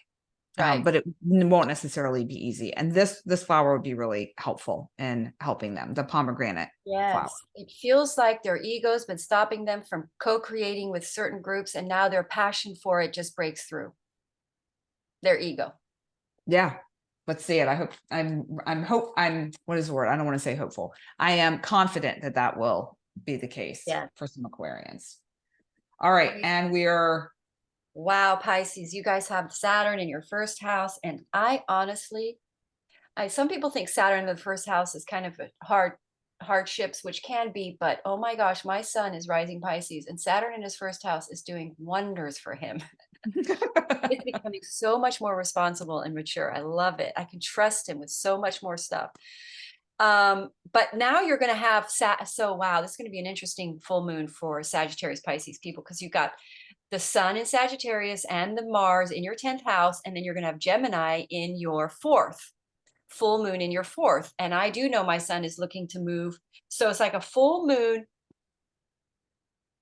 You have a resistance to moving or living somewhere that you need to move to. It's important. And that's going to bring you better work, more responsibility, more long-term, actually moving to a long-term situation that's going to be more sustaining of your career and work long-term. And you have a resistance to it though. And also you have a resistance to something in your career, because Sun and Mars there, where there's going to be no choice in a way. There's a resistance to something that's going to force you over this resistance. It's going to get you over it. You're going to, Saturn is squaring it. So it's like, and Saturn is in your first house. So you're going to see that your ego is stopping you from making a career choice. And then a living situation choice comes in here with the full moon there.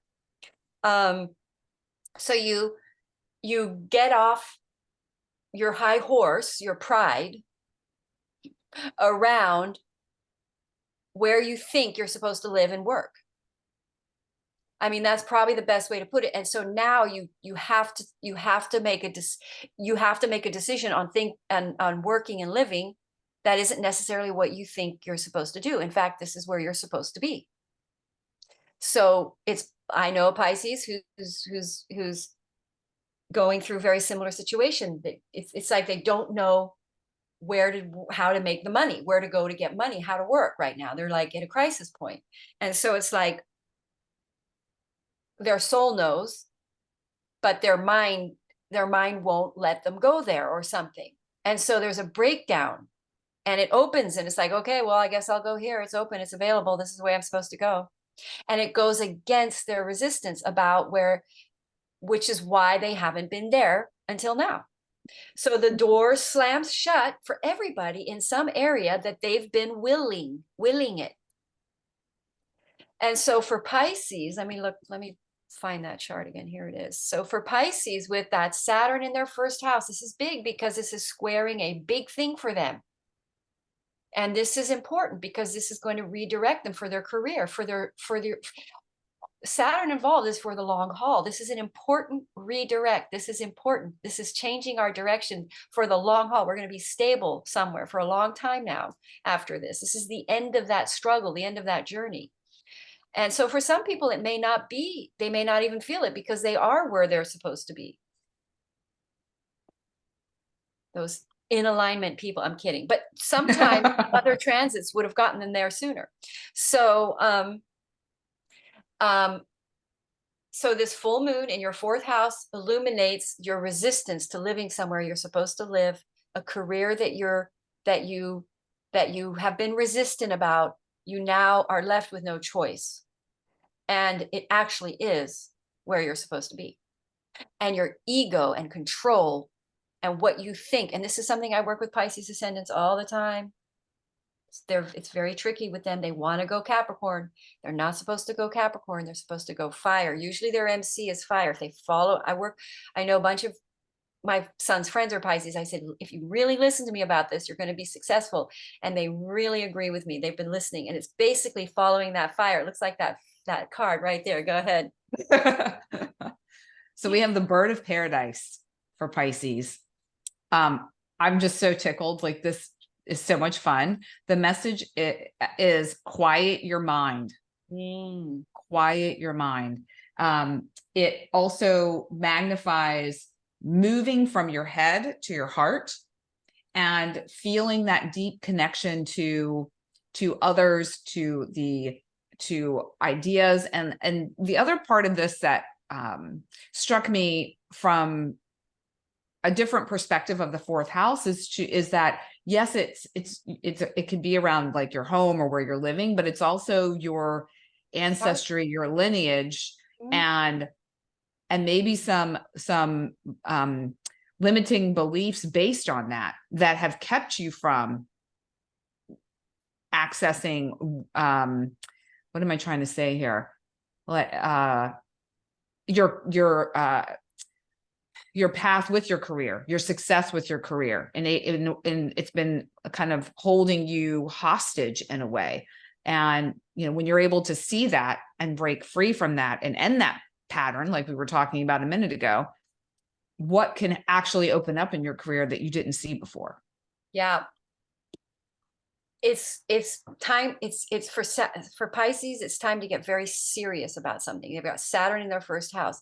So this is like, they have to get serious about, and they know they have to get serious about something and really, really put their feet into something, their hands into something that's going to take them forward for the long haul. But they can't see it. And this full moon will bring that. And it, most likely the reason they're not there is because they've been resisting it. Yeah. So, yeah, that's pretty resistance. much. Oh, well, we should look at their Venus in the 8th house, South Node. So they're letting go of inauthentic financial income because of fears, or operating in a way to gain finances through fear-based, through a desperate, even it's subconscious. It's very subtle.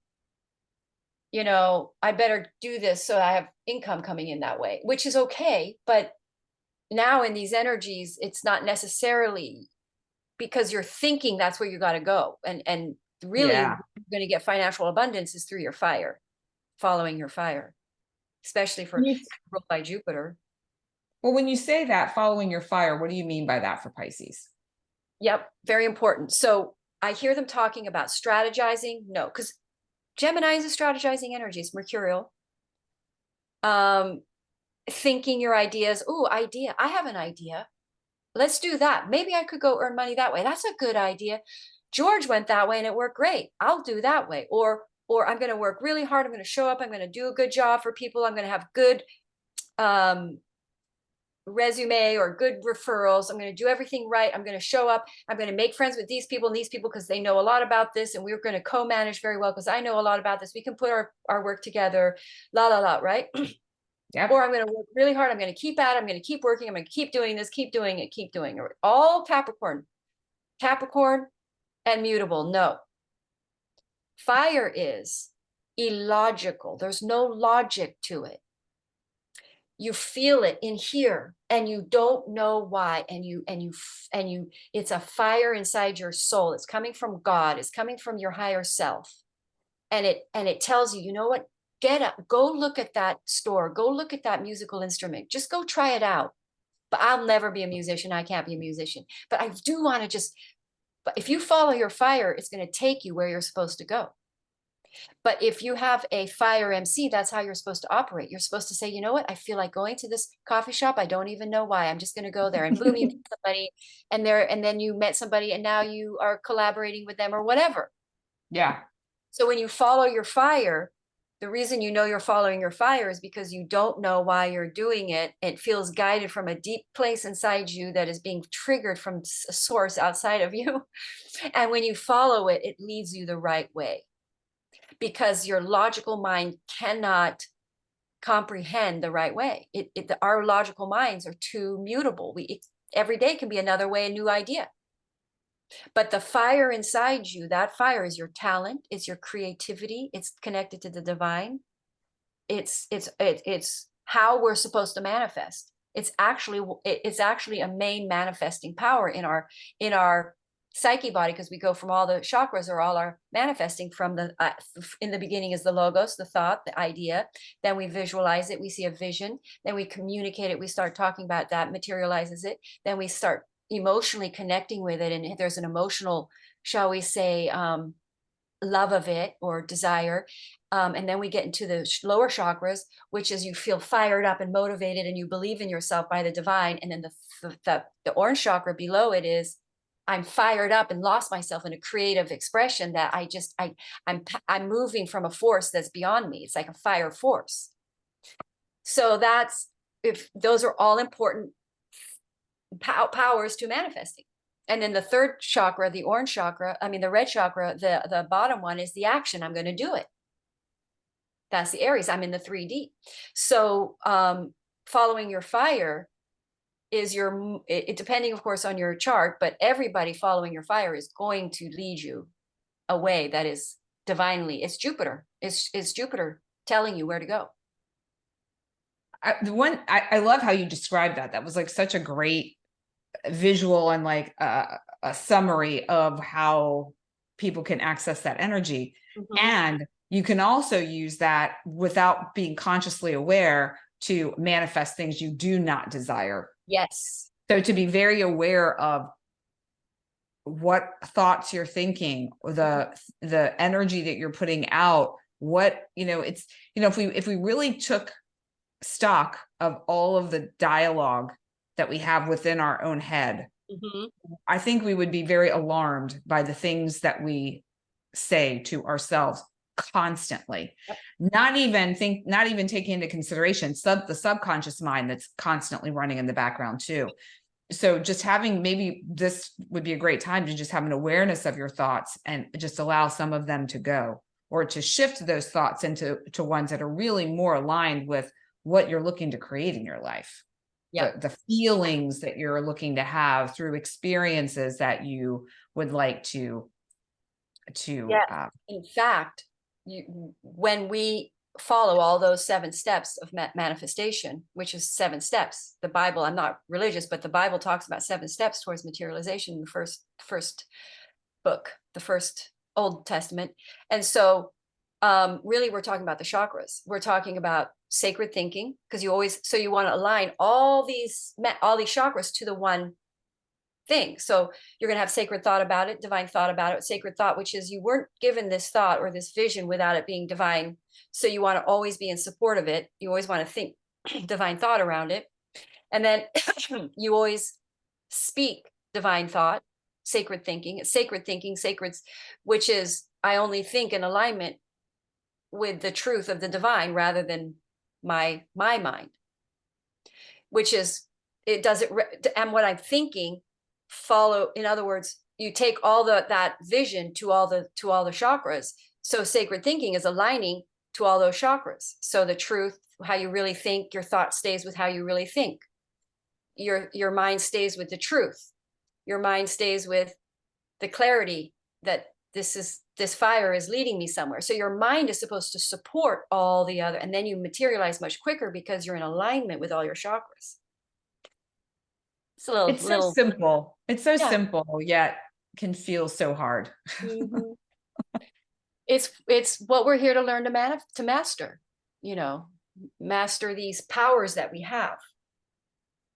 It's pretty magical. It's a magical time we're in. And we thank everyone for being with us during this magical time and being here in this space with us. Is there anything else you wanted to say, Madeleine, around I hope all this is helpful for people and that it clarifies everything a little bit more in these very unclear times right now. Yes. As you can tell, we went a little long even today because both of our brains are just, That's good. That's good. You see, we're in our fire. We're lost. You when you're in your fire, you don't know what you lose time. We're just rolling, baby. We're just in it. So thank you all for being with us. Please do like, please do comment, please do share on both my YouTube and Madeleine's so that we can keep the goodness flowing and get the message, the support out to all those who need it. We're so grateful for you as we're closing out this Thanksgiving weekend, and we look forward to seeing you in 2 weeks when we're talking about the Sagittarius new moon. So we will see you all then. Bye.